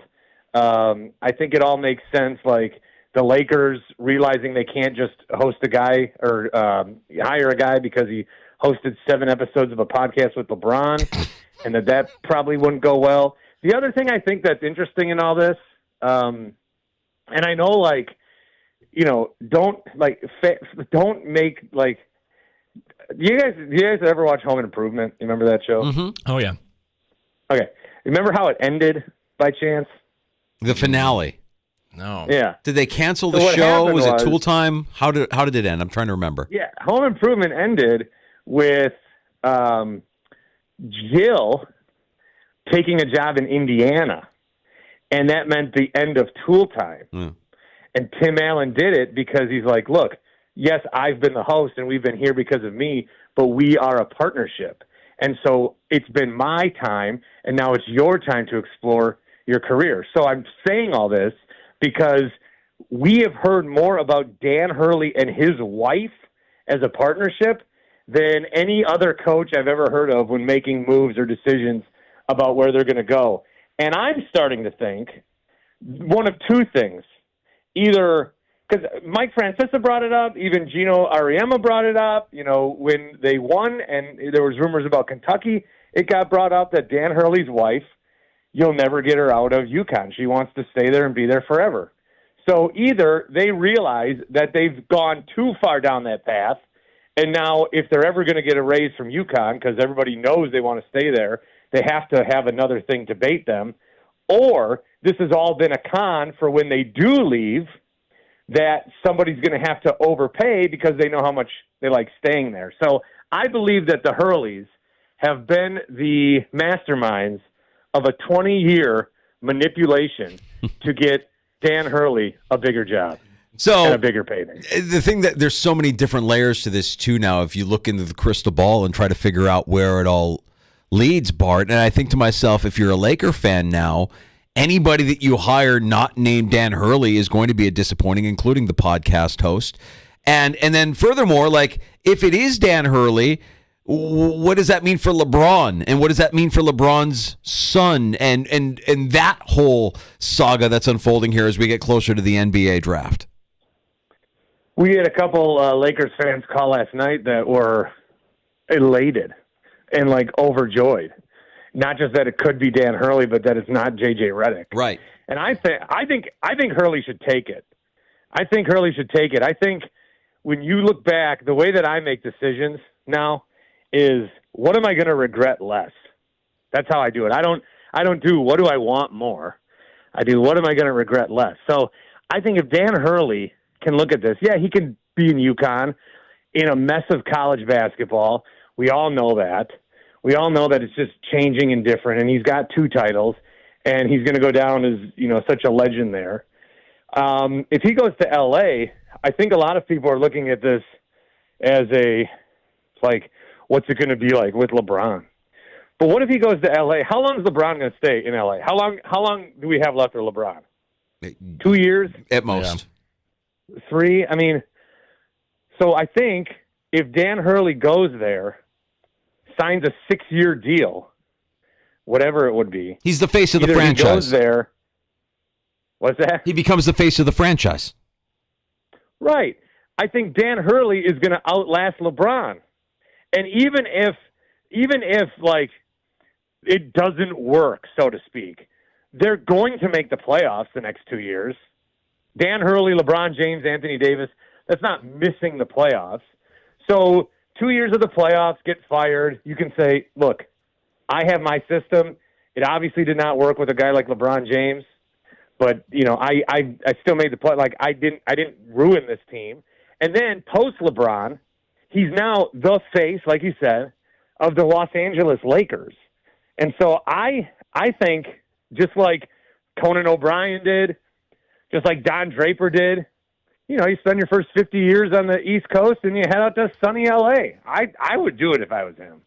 What do we think of the NBA draft? I mean, I'm looking forward to it. Maybe my expectations are too high when it shouldn't be, just for the fact that some team is going to draft a player that is absolutely not qualified for the court other than his last name.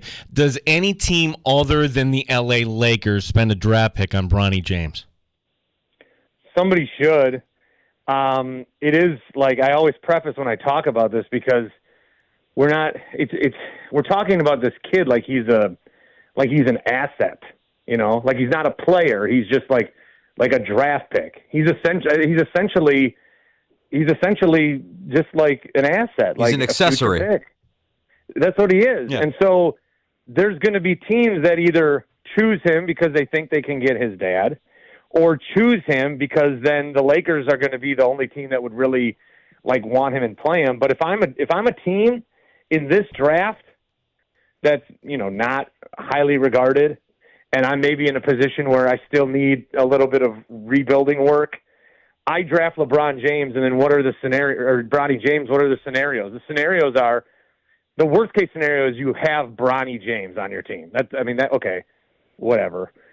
Other scenarios that are possible, and I don't know the percentage on them, are LeBron James all of a sudden says, I'm going to go to your team now. Whoa, we just drafted LeBron James with pick 23.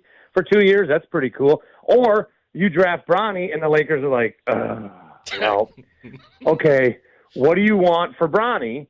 And then you'll then get a better package, perhaps, than where you drafted him. So you can use him as an asset that way. I think every team, what I think is going to happen is every team is going to think about it and talk about it. Every team is going to, at one point, decide, okay, we're going to do it. But it's going to be like when you make a decision after a few whiskey cokes, and you think, okay, tomorrow I am going to do that thing. And then you wake up and you realize, oh, my God, I could never do that. I'm not doing that. So teams will be very close to thinking that they're going to do it. Ultimately, I think the Lakers are going to draft him in the second round, I think is what's going to happen. Bart, I wish it got more exciting, but I don't know that anybody feels bold enough. Because then maybe Rich Paul's like, you draft Bronny and we're never going to, Then you got the agents at work, so you don't know, but that's the one. Like, I know it's LeBron, and I know, oh my God, this sucks as a story, but it doesn't because it's very interesting, and it's not like something we've ever seen before from that standpoint. It's like the zen moment of the offseason in the NFL, Bart. Not a lot going on, mandatory mini camps, and then that break before you get to training camp. I'm just curious to get your take on the NFL, the offseason, the draft, teams that have won so far this offseason. Not that means anything. Teams that you like, that you think their stock is rising. Teams that you kind of scratch your head, Dallas, that you scratch your head and be like, well, what exactly are they doing? Bart, what's your take on the offseason of the NFL here as we get closer to training camp here at the end of summer? As a Packer fan, I am a little concerned that the Bears have figured it out. I'm a little nervous about them at least being a little more competitive. I am curious to see how the lack of Stephon Diggs works and plays in Buffalo, because I look at that AFC East, and we know the New England Patriots will probably be last. But then I don't know. I think of those other three teams, one of them wins 12 games. And then we see it happen, and we're like, oh, well, of course Miami was going to win 12 games. Or, yeah, of course the Jets, or of course Buffalo. And then the other two teams, maybe one makes the playoffs, maybe the other doesn't. Personally, and I don't think I can give a fair opinion because I hate them, but I think the Jets will be bad. So I think Rodgers is going to look maybe bad. But with Buffalo, what's interesting there is there an addition by subtraction thing? I'm sure you guys have said that phrase a million times. You've seen some of these other teams, when they've gotten rid of their top receiver, Kansas City being an example with Tyreek Hill, the Packers with Devontae Adams. I think when you have a guy like that even if he's not going to, in the huddle, be like, I need the ball right now, every play, I need the ball, you're cognizant of, we got to get this guy the ball. And when I'm going to, because I've never played pro football or college or high school, so I'm going to relate it to Madden football. Okay. Yeah. So sometimes I have a guy, and I really like looking at my stats afterwards, and I like getting these guys all a bunch of yards and stuff. And sometimes I get a new guy on my team, and I'm like, all right, I need to feed this guy the ball. I need to feed him the ball. Or there's an incentive where he needs 8 catches, and then I get 2 gold stars or whatever. And if I'm constantly thinking of that, then I throw interceptions, and I make bad plays, and I miss other guys. But if I just play the game of Madden and let things come and see what happens, then, oh, by the way, I did find Stephon Diggs 8 times. Oh, by the way, I did find now Curtis Samuel 6. I found these guys. So sometimes I think by having a guy gone, it can open that up. It's just a matter of, because I saw it in Green Bay, again, with no Devontae Adams and all these receivers from a year ago now really get good and relevant, is Buffalo's crop of receivers. And I think to be excited about Coleman is absolutely the right move. We'll see what Shakir can do. So I think, is this a crop of guys that can kind of pick up the slack? Got some good tight ends. So I'm really curious to see how Buffalo does. I'm not sure that just because they don't have Stephon Diggs means oh, they would have been a 12-win team in the AFC East to, oh, now they're 9-8 and fighting for a playoff spot. I don't think it's worth that much. Bart, last one from me, and it's about a team that I think a lot of people are high on, and we saw Mike Clay. Well, not Gamblers Hockey, because they just lost their head coach. That's right. Right, exactly. The NFL did the Jets a huge favor. Okay, yes, they open at San Francisco. We get a load of their schedule after this. If you're just going by the quarterbacks, Will Levis, whatever New England trots out, Bo Nix, another rookie up in Minnesota. Okay, you get Buffalo on a Monday night. 2 lousy quarterbacks for the Pittsburgh Steelers. Oh, and then you get the Patriots again. You get to Halloween when you're only going to see like 2 legit quarterbacks in between. I'm counting Brock Purdy in there. This is setting up for an Aaron Rodgers. Are we bracing for this part? Like my level of concern about the New York Jets come November being something like 7-2. Well, Brett Favre, the one year he was there, they started like 9-3, and somehow they missed the playoffs. I think like Aaron Rodgers, we haven't seen him in a while, but the last time we saw him, I'm telling you, it did not look good. He struggled with the Packers. He could have won that game against Detroit to go to the playoffs. It's not, and maybe so he's reinvigorated and he's got a new team. I don't think he is going to be a top 10 quarterback. I don't think he's going to be again, I don't know that I'm the guy to ask because I do think I'm saying this and trying to put it into the universe. But if you were to give me this is how I look at things now. This is how I have to look at things to make sure that I'm not just being a homer. If you were to give me $1 million if I was right and I risk nothing and you ask me, are the Jets making the playoffs? I would say no. And feel like I would win the $1 million. Mm-hmm. Bart? That's how I have to look at things now, because, little Milwaukee Bucks Brewers homer guy on big-time Infinity Sports Network, I can't just be coming in there saying that Jordan Love's going to win the MVP and Giannis is going to, be the greatest of all time. You mean the national audience is going to call you out for that, Bart? I don't know that the national audience that you're serving every night is going to have an issue with you saying that the Brewers are going to win the World Series. I have to thank Bart too, because Bart, if you canceled on me, I would have totally understood. Bart invited me on the show to talk about the Bills. We're kind of lollygagging at the point. What breaks like 20 minutes before? Practically 20 minutes. Craig Counsell dissing Milwaukee and going to Chicago. And Bart, I could just hear the anger in your voice. But okay, well now we're going to talk Buffalo Bills football. Here's Gene here. Well, but nobody. I've tried to make that a topic. No one cares. No one cares outside of Milwaukee. Yeah. Nobody. Craig Counsell. He said he was a Brewer. He was a Brewer. He grew up at the ballpark. I mean, he was literally like one of us. And then he went to the rival. And I try to say, what if it was Yankees Red Sox? And everyone's like, shut up, stupid cheese boy. And so I had to stop. Bart, despite what they're calling you, stupid cheese boy, we're proud of the work you're doing, man. You sound great on the Infinity Sports Network. We're going to be listening for you again later on tonight, and really appreciate you giving us some time. Let's do it again soon, buddy. Well, thanks as always, and good luck with the new coach. Well, we're going to miss him, whoever his name was. Yeah, I'm sure Green Bay is going to struggle moving forward, Bart. Thanks for the time, buddy. Bart Winkler. You can hear late nights here on the Infinity Sports Network on The Fan, and he's just one of our favorites. What a great guy. Yeah. Green Bay Gambler hockey. Okay, it's not up with Green Bay Packer football, but it's somewhere behind darts.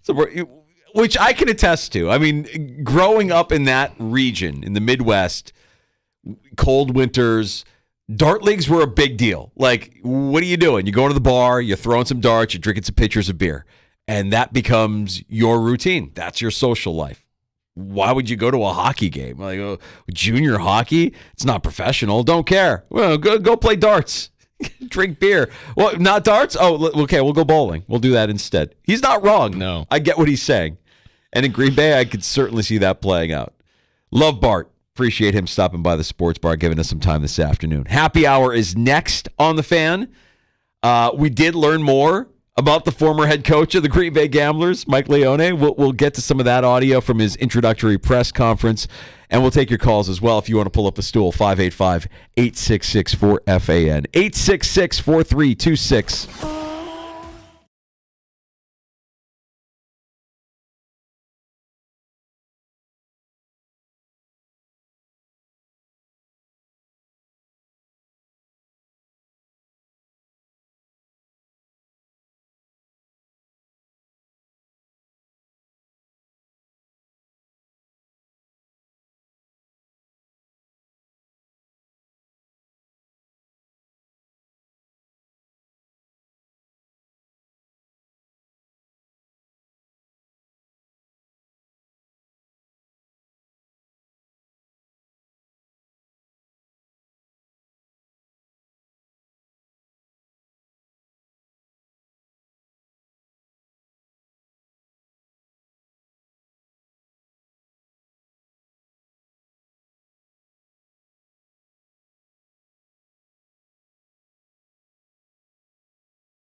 Rochester, the sports leader, 95.7 FM and AM 950, The Fan, Rochester, an Odyssey sports station. The Fan, Rochester, sports update. New Amerks head coach Michael Leone speaking with reporters in West New York for the first time today on Zoom. Leone on his coaching demeanor. I'm pretty calm, cool, collective. Like I think it's really important for at times, you're a competitor as a coach in person, which I am, and you see that emotion sometimes. But I'm a firm believer in that. You take on the personality of your coach.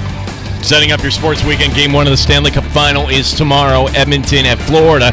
Game 2 of the NBA Finals coming up Sunday, Boston up 1-0 on the Dallas Mavericks. Rochester Red Wings continue their series tonight in Worcester. All the action in the major leagues under the lights, including the Yankees hosting the Dodgers. Juan Soto has just inflammation in his arm. He could be available this weekend.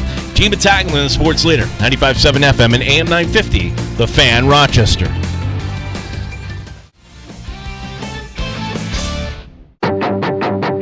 The Sports Bar with Danger and Battaglia.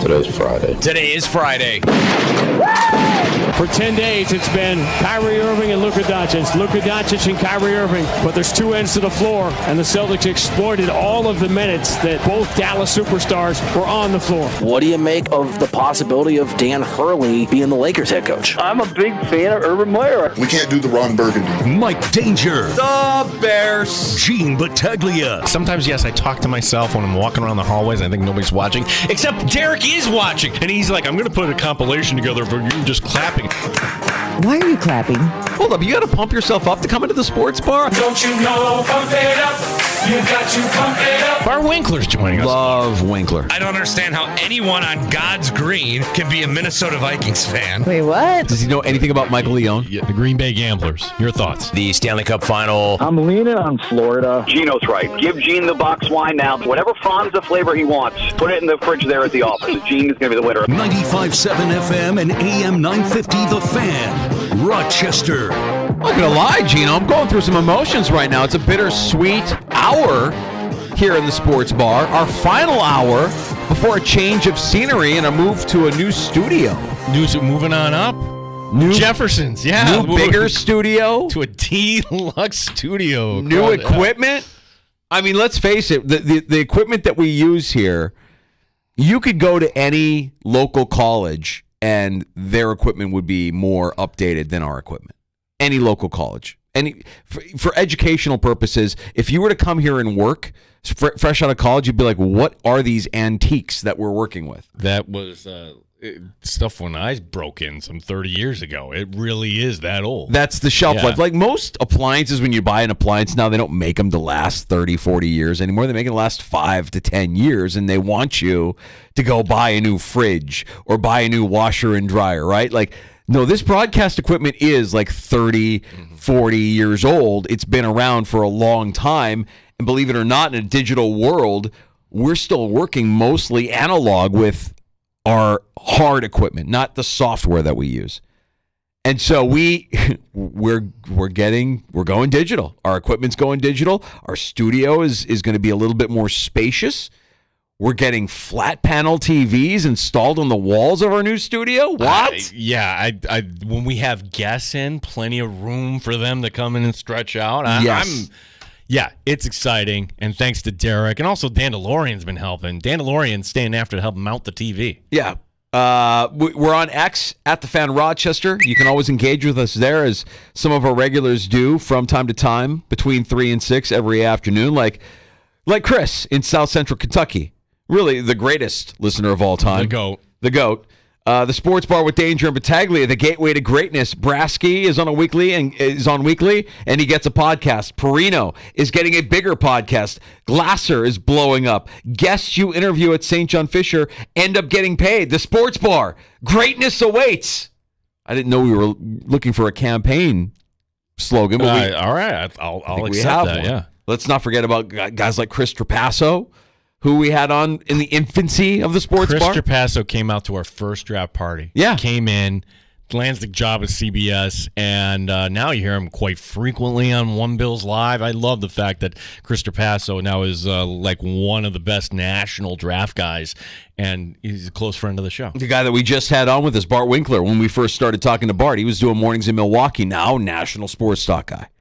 Yeah, you're right, Chris. We should take some more credit for our wins. There's some big wins there. Pete tweeting us at the Fan Rochester. Oh, this is in regard to my the move I'm going to pull this weekend. It's one of those rare weekends. Well, I hope it's not rare. I hope it becomes more common where I have a weekend where I don't have a lot of things to check off my list. Like I've been working around the house basically since the weather broke just to kind of get things to a place where it's like, now I can relax. The garage is done. The patio is done. The yard is done. The mulch has been placed. The driveway has been sealed. Can I just kick back a little bit now? But inevitably, that means I'm going to get pulled in a direction that Sandy wants to pull me if she's doing some chores around the house. You can't just say, no, I'm good, hon. I'm going to watch sports for 8 hours. Correct. Yeah. So if that means the vacuum has to come out, then the vacuum comes out. I plug that bad boy in, leave it there. And when she's not looking, I just leave it there. And did you vacuum? Yeah, I vacuumed. Look. See, Peter's right. My wife wants lines in the carpet from the vacuum. I couldn't pull off that stunt. Aha. You got a solution? Yes, I do. Oh. Do you remember the carpet rake? No. You never had a carpet rake? Like a Bissell? I remember being a kid. And God, I'm aging myself. I get it. I remember staying in my aunt and uncle's house when I was a kid, and they had the thick shag carpeting. Oh, yeah. They literally had like a plastic rake, a carpet rake. They would rake, if it got matted down, they would just fluff it up with the rake. They had a carpet rake. See, you're going way out of your way, because if you're going to like rake then why not just vacuum? Yeah, I get it. Yeah. I get it. Or Peter, just rip that carpet out, get some hardwoods. I mean, that's really how I'm able to get away with this more than anything. We don't have carpet anymore. We have rugs, but in the rugs, you're not going to see the lines if the vacuum goes over it. So I can just get away with, we're good. We're good. And Guy Code states that if you can't see it, it's not dirty. So don't think I'm going to get behind the couch or under the couch. Can't see it, it's not dirty. No, 100%. Again, I'm offering you an out. Gino still has that pile of mulch. Kyle was working on it. Didn't quite not. So busy right now. I got to go. Yeah. Just so busy this weekend, Gino. Good luck with that mulch, though. I got a lot going on. I don't know. I mean, laundry and groceries, and I just don't know that I'm going to be squeezing the time. But you have fun with that mulch, pal. No, Box Wine's calling my name in 15 minutes. Yes, sir. Yes, sir. Well, we've got that weekend in front of us. Let's get there with another hour of fantastic sports talk in the Flower City. We appreciate you stopping by and listening. Thanks for tuning us in at 95.7 FM, AM 950. Listening in the free-to-download Odyssey app or on your smart device where we sound our best. Just ask your device to play 95.7 The Fan. And if you're watching the Sports Bar today on our YouTube channel at The Fan Rochester or at The Fan Rochester on Twitch, you will see that Gino and I both are dressed as our own Kimmy Coffee would describe as beer league hockey dads, with our dad hats, me with my hoodie sweatshirt, and reminiscent of new Amerks head coach Mike Leone, who kind of has that look. He looks like a beer league hockey player. And I don't hate it. Not angry at it at all. Look, like Mike Leone looks like one of us. 36 years. I think he's 36. Paul McDermott. He is 36. I think he's coming in from Green Bay. I think. Maybe.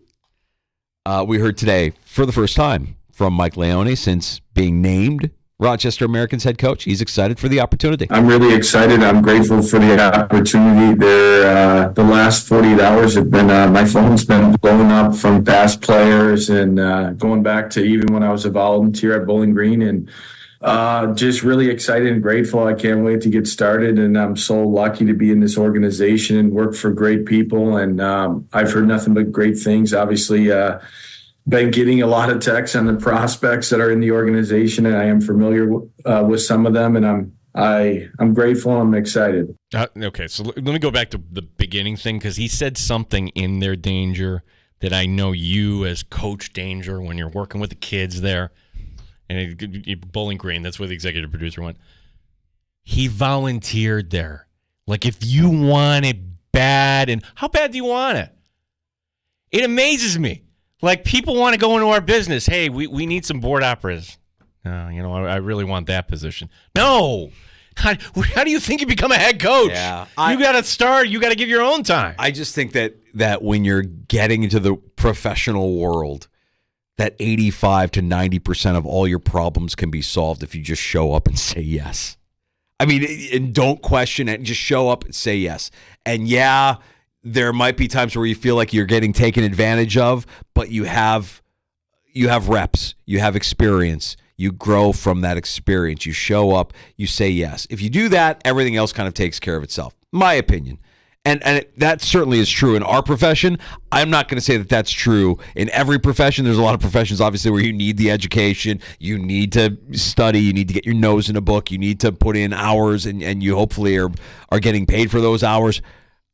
But I love what he has to say. I mean, volunteering at Bowling Green, and now coming in to an organization where he's going to have to make an adjustment from where he came from to where he is. I'm not just talking about coaching in the juniors to coaching in the AHL level. I'm talking about the control that he had with Green Bay as the team's GM and head coach to now basically having to acquiesce to anything that the Sabres wish of the Rochester Americans. He's going from amateurs to pros, basically. He's going from reporting to no one to reporting to ultimately Lindy Ruff and Kevin Adams. Yep. And like you are going from, which there's some other sound bites where he's talking about his coaching, at Green Bay.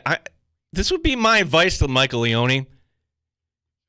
No one gives an F about the Green Bay Gamblers. You are now in the American Hockey League, and congratulations. We're all for you. But to hear Bart Winkler even say, and that's a guy who's out there, look, I'm all for hiring a developmental coach, but you got to come in humble. You got to understand that we do not care about your time in Green Bay. I'm sorry. Well, look, your experiences are what shape you.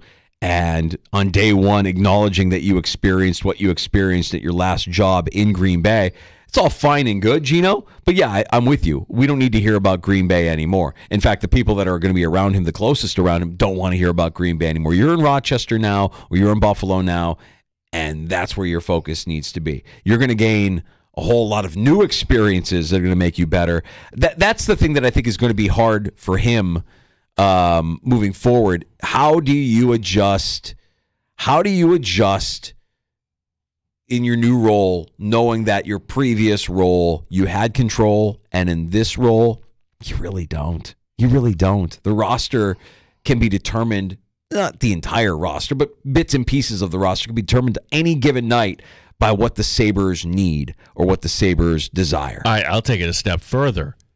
You ultimately have the authority to put whoever you want on the ice, but you're going to get recommendations from above that they want to see players in certain situations, and that's part of development. When you're playing junior hockey, whatever it is, I'm sure it's all about the wins. You're not really concerned about developing whoever. That is the difference here in the American Hockey League, that you may have a few games in the month of December where you're just trying some different things out. And can he kind of go along with that? To Seth Appert's credit, it was always one of those read between the lines type of things, right? With Seth. Seth would never, he would always say, ultimately, it's my decision, but he has those conversations with whoever. And I got the sense that there were moments where Seth Appert was very frustrated with the AHL way. The idea that he had to lose players because of injury up to the parent club, or give up players maybe before they're ready, or when he needs to just have a roster ready to go on a game night, that he's clawing and scratching and grabbing whoever he can grab from the ECHL. That's the challenge. Mm-hmm. And a lot of that is going to be out of the control of Mike Leone, just like it was out of the control of Seth Appert. And to Seth's credit, he always kind of handled it with grace. He didn't really, you never heard him complain about it. Like, he just said, this is the way it is in this league. And for better or worse, we got to try and make the most out of it. what kind of an adjustment is that going to be for a guy who's leaving a team where he had control of the roster and was the guy behind the bench? I have a feeling that'll be a bit of an adjustment. But everything we hear about Mike Leone, everything he said today, it kind of checks out. And you get the sense that this is a good move for the organization, a good move for the Rochester Americans. Mike Leone speaking earlier on the difference between coaching in the juniors to now being a professional coach. Yeah, I think it's, managing personalities, managing people, I think is one of my strengths. And obviously there's a lot of things I don't know about pro hockey. So it's really important for me to lean on the people that have been there and my mentors that have helped me. But I think at the end of the day, you're managing people. Everyone has high expectations to get to the next level. And it's my job and responsibility to help them ultimately become a Buffalo Sabre. And I think it's just really leaning on the people. There's really good people in that organization that are there. Great assistant coaches. Seth laid the foundation, and it's my job to come in and continue that. And I'm going to do it to the best of my ability. All right. So are we to assume that Pacer and Prospel are back? I think that's as close to a confirmation as we'll get. I mean, mentioning the assistants, not by name, but saying we have great assistants kind of leads you to believe that Leone is going to be leaning on those guys coming in as a first-time coach and guys that have a little bit more experience behind the bench. Do you think when Pacer and Vinny applied for the job, they actually had their boss sit down with them and say, you didn't get it, this is what we want you to work on? Or do you just kind of look at the website and it says not considered? I don't know. Just maybe they got the conversation. Maybe. I think a lot of times you'd want to have that conversation. I would think organizations would want to have the conversation. It depends how much they care, I guess. So I think that's as close to a confirmation that Pacer and Prospel will be back next season as we'll get, for now at least, from Mike Leone. Hopefully we get the chance to talk to him over the course of the next few days here as he starts to get acclimated. And we know that the Sabres had a deadline. They wanted to have somebody in place in time for the NHL draft. You've got the Combine in Buffalo this weekend, and Leone is certainly going to be, I would imagine, involved in some of the decisions that get made here over the course of the next few months and building the roster for not just Buffalo, but also for the Amerks. Very slow time in the NFL. We'll have mandatory minicamp. You can't say minicamp without saying mandatory. It's the mandatory part, but it's going to be, 2 days for the Bills and everybody goes. So if you want to break a story here or create a story more accurately, this is what the fine folks at EA Sports do so very well. And we have to think back to how we had this nice shine this time last year. Hey, Josh Allen on the cover of Madden. Well, guess what? It's a new year. So EA Sports teeing us up. Hey, coming up on Tuesday, they will unveil the upcoming cover for 2025. Danger, it's got to be Travis Kelce, right? You want Swifties to buy the video game. Is that what you're saying? Well, you could also make he is a Hall of Famer. Sure. You could say he's the best tight end of all time. Who else would you consider? CMC. I would consider McCaffrey. I would consider Justin Jefferson. Just got paid. I would consider C.J. Stroud. I would consider C.J. Stroud. Has Lamar been on the cover? Lamar has been on the cover. Been on the cover. Mahomes was with Brady. Yeah. I kind of like the C. Okay, so if we were to narrow it down, Peter, put it to the poll. McCaffrey, Kelce, Jefferson, Stroud. Who else? Was there a fifth option maybe? Write-in option? Those feel like the ones to me. Those are like the young, exciting, fun players. There's not another quarterback we're missing here, though, right? I mean, Justin Herbert kind of fell into a little bit of irrelevancy last year because the Chargers were so bad. Justin Herbert's fun and exciting, yes. It's not Kyler Murray. No, there are other players that I think you're excited about, but on an act like Puka Nacua, no, you got to do it a couple more years. God, he was good last year. Unbelievably good. How high is he going in fantasy? He's a top 10 pick in fantasy this year, right? Yeah. Oh, I forgot to tell you this. Like, it's Friday afternoon, folks. We're going to talk fantasy here. So Andy Behrens, we talked about this earlier in the week. Andy Behrens put out how he thinks Marvin Harrison Jr. is worthy of a first-round pick. Could be the number one wide receiver in fantasy. Could be wide receiver one. And I love the fantasy community when they become divided because another guy, now we have Andy on every week, but we've had Bob Harris on a bunch of times. Yes. Bob Harris basically putting on blast for anybody that is getting carried away, which I took as, he's talking about Behrens, saying that, no, he's not a top 10 wide receiver in fantasy. Like, wow. So the thing is, Danger, I know you could say watch preseason. I don't know how much we're actually going to learn about the Arizona Cardinals in the preseason. I think you'll see Harrison, though. I think you'll see a rookie out there getting reps and adjusting to the speed of the NFL. I want to see it. I want to see it with my eyes. I have a feeling that there will be a tell, and you'll be able to tell through the preseason just how real this kid is going to be at this level. I'm not going to go. It's funny that we've already got a polarizing figure in fantasy football. In one way, I kind of get it. I get what Andy is saying. The upside is there, and it's hard to deny when you consider what he did at the college level against the top programs that Ohio State faced. On the other hand, if you're Bob Harris, there are safer options. You don't have to swing for the fences and take Marvin Harrison in round one. You would be better served going with a Puka Nacua or a Justin Jefferson, even with a bad quarterback situation, a kind of unsettled quarterback situation. You would think if he's healthy, he's going to get his and be just fine, or certainly a Jamar Chase, right? So there are safer options, but I kind of like the upside that Behrens is selling on Harrison as well. I want to watch the preseason for that. I think that is one where he's going to be good, but just how good. And that's the beauty of a fantasy football draft. You like him, but at what price? Like, could you wait till the second round? Well, if Andy Behrens is putting him out as a first rounder, probably you're not going to get him. I thought you were going to say, when we started talking about the NFL, yes, it's a slow time in the NFL, but Schefter actually reported earlier in the week that we would have a resolution in the tampering cases for Atlanta with Kirk Cousins and Philadelphia with Saquon Barkley. That was supposed to happen this week. We haven't heard anything. Are we expecting a Friday news dump? This could be right around 6 o'clock. Maybe, hey, NFL, can you speed this up here a little bit? A Friday/weekend news dump where they just drop the news of the penalty against these two teams for tampering at a time when nobody's around to really talk about it. That would be my guess. So, yeah, Friday news dump coming from the NFL? Possibly. They're going to lose first-round draft picks for tampering?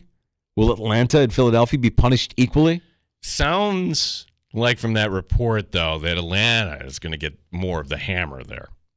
Kirk Cousins essentially, in his introductory press conference, blew in his new team and talked about how they were speaking to him prematurely before they should have been speaking to him. So Cousins could do it all over again, and we'd have to assume the money's equal here because Minnesota, they wanted him back, but they told him, hey, we're going to draft somebody. You know what? I've got this other opportunity here. Great. What's crazy to me is, and I don't know if Cousins is like this, but I know Ryan Tannehill is like this. The idea that you're the veteran in the room, you know that your time in the NFL is limited, and you're not going to mentor or work with the guy that they're drafting to replace you. That feels like the opposite of what a teammate should be. But it's the NFL and it's the quarterback position. How is Russell Wilson going to work with Justin Fields? Well, they have to collaborate. Yeah. They're in the same room together. They're working together. I don't think he's going to, quote unquote, develop him or help develop him or, work with him. You work with them professionally. It's the The extreme example here is, hey, it's a third-round pick, Pittsburgh Steelers drafting Mason Rudolph. Ben Roethlisberger, that's not going to help us. Don't you want to? That's not my job to mentor. And like he literally said, I get it, yeah. and that drives me nuts. Like I guess the part I don't get is I can't relate to the quarterback position and making millions and millions of dollars as an NFL player. I think there's a difference between mentoring, taking somebody under the wing, and just being professional. Like, you are into mentorship. I, not so much, but I will be a professional. Like, we have our new intern. Like, hey, I will show you this. I will do. That's not a apples to apples comparison. But the point being, there's some people have it in their DNA, Danger. As long as you're professional, then everything should be fine. Sure. The NFL also, we knew that the preseason schedule, we knew who the Bills were going to be playing and when the Bills were going to be playing, but we have some primetime games now. We know which preseason games will be on national TV. The Hall of Fame game we knew was going to be the Texans and the Bears. That's Thursday, August 1st from Canton, 8 o'clock in primetime. Wow, that seems early, August 1st, doesn't it? I know it's not, but just the way the calendar falls this year. You have week 2 of the preseason with the Saints and the Niners. That's Sunday, August 18th, 8 o'clock on Fox. Week 3, you have 3 national TV games. Colts-Bengals will be on Prime, 8 o'clock on Thursday, August 22nd. And then 2 games on Sunday, the 25th. Cardinals at Broncos on CBS at 4:30. Patriots-Commanders, NBC at 8. And yes, as we mentioned, for the Bills, it'll be Saturday the 10th against the Bears at Highmark Stadium. Then they take the show on the road to Pittsburgh. Week 2 of the preseason, they have the Steelers, 7 o'clock game in Pittsburgh. Week 3, Carolina comes to Buffalo, Saturday, August 24th, 1 o'clock kickoff. Is this becoming like the new thing where the Bills have to go to Pittsburgh every year? Yeah, right? Yeah. Remember how bad they looked last year in the preseason? Right. That's the only reason that the offense went back out in the final game against Chicago. They looked bad week 2 of the preseason. Oof.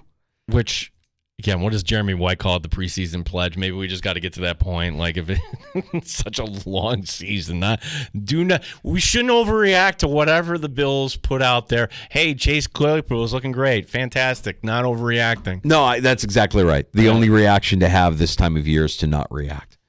Let's get to a round of shots in the sports bar. It is a fantastic weekend of sports. We will set you up for it in terms of the NBA, the NHL. We got baseball to talk about as well. An update here on Juan Soto we'll pass along. Could we actually have an NFL team changing their nickname? It's being floated out there. Oh, and we got our villain. We got an update. Legal update concerning the divorce. Pending divorce. Oh. Yeah. Rory. Round of shots next. Don't forget about last call. You can have the final say in the sports bar at 866-4326. Join us at 585-866-4FAN. You're listening to the Sports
Rochester Sports Update. New Rochester Americans head coach Michael Leone speaking with reporters today. Leone talking about his coaching style. You kind of come up with your own way to do things, and that's what I try to do in Green Bay, and we were successful, and I look forward to, bringing new ideas and thoughts to Rochester and continuing what Seth built there. Setting up your sports weekend, Game 1 of the Stanley Cup Final is tomorrow, Edmonton at Florida. Game 2 of the NBA Finals Sunday. Boston is up 1-0 on Dallas. Rochester Red Wings once again tonight playing at Worcester.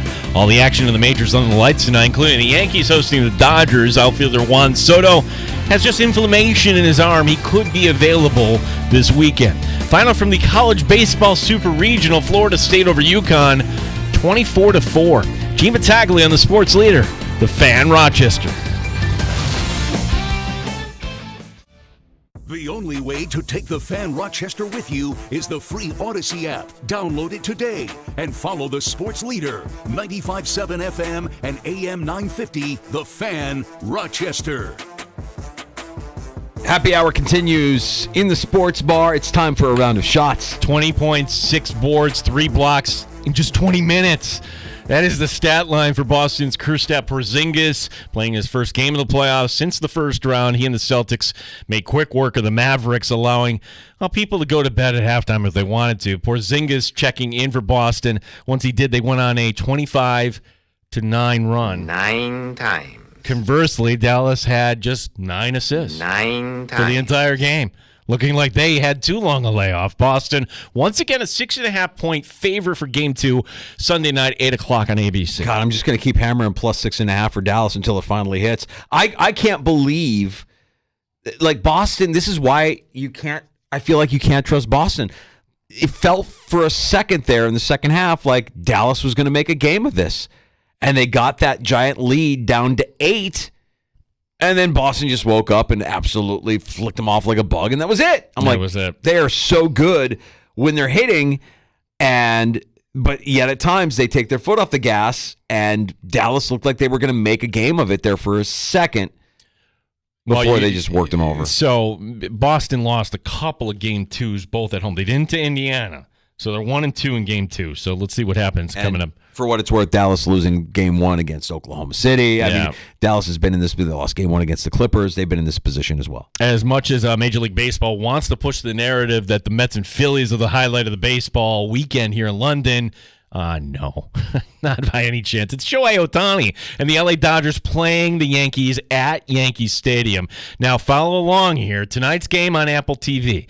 Then Yankees-Dodgers is the Saturday night game on Fox, going head-to-head with hockey. And then Sunday night, the game's going to be on ESPN at 7, so there's going to be some crossover between that and Game 2 of the NBA Finals. Couple Yankee notes, by the way, as we mentioned in the update. Juan Soto, he's going to be fine. It's just inflammation, so he's not in the lineup tonight, but I'm sure you may see him as soon as tomorrow here. The other one being Garrett Cole is getting another rehab start at AA Somerset coming up on Sunday. Other matchups here this weekend in baseball have the Orioles at Tampa Bay. The Cubs are in Cincinnati. Boston continue their series in Chicago against the lowly White Sox. The White Sox, Danger, have lost now 14 in a row. Yeah, it's magnificent. Let's go, boys. Let's get it to 20. Come on. We want Keep greatness. It greatness. Yeah. Jays play this weekend out in Oakland. As we mentioned, that injury about Juan Soto, look, he is playing at an MVP level, batting .318, 17 home runs a season. I don't know. It seemed like it's a rain delay. Let's pull him out. We're already winning this game. It's not like Minnesota was going to come back on the Yankees last night. Yeah. Could we have another name change for the Washington Commanders? Let's hope so. Owner Josh Harris spoke this week on the topic, and he gave an answer that, all the things you would expect him to say. But at the end of the quote, that's what people are keying on. So for now, it's the Commanders, quote unquote. A poll by the Washington Post says that 58% of the fans don't like the Commanders' current nickname. Yeah, it's not great. It's not a great nickname.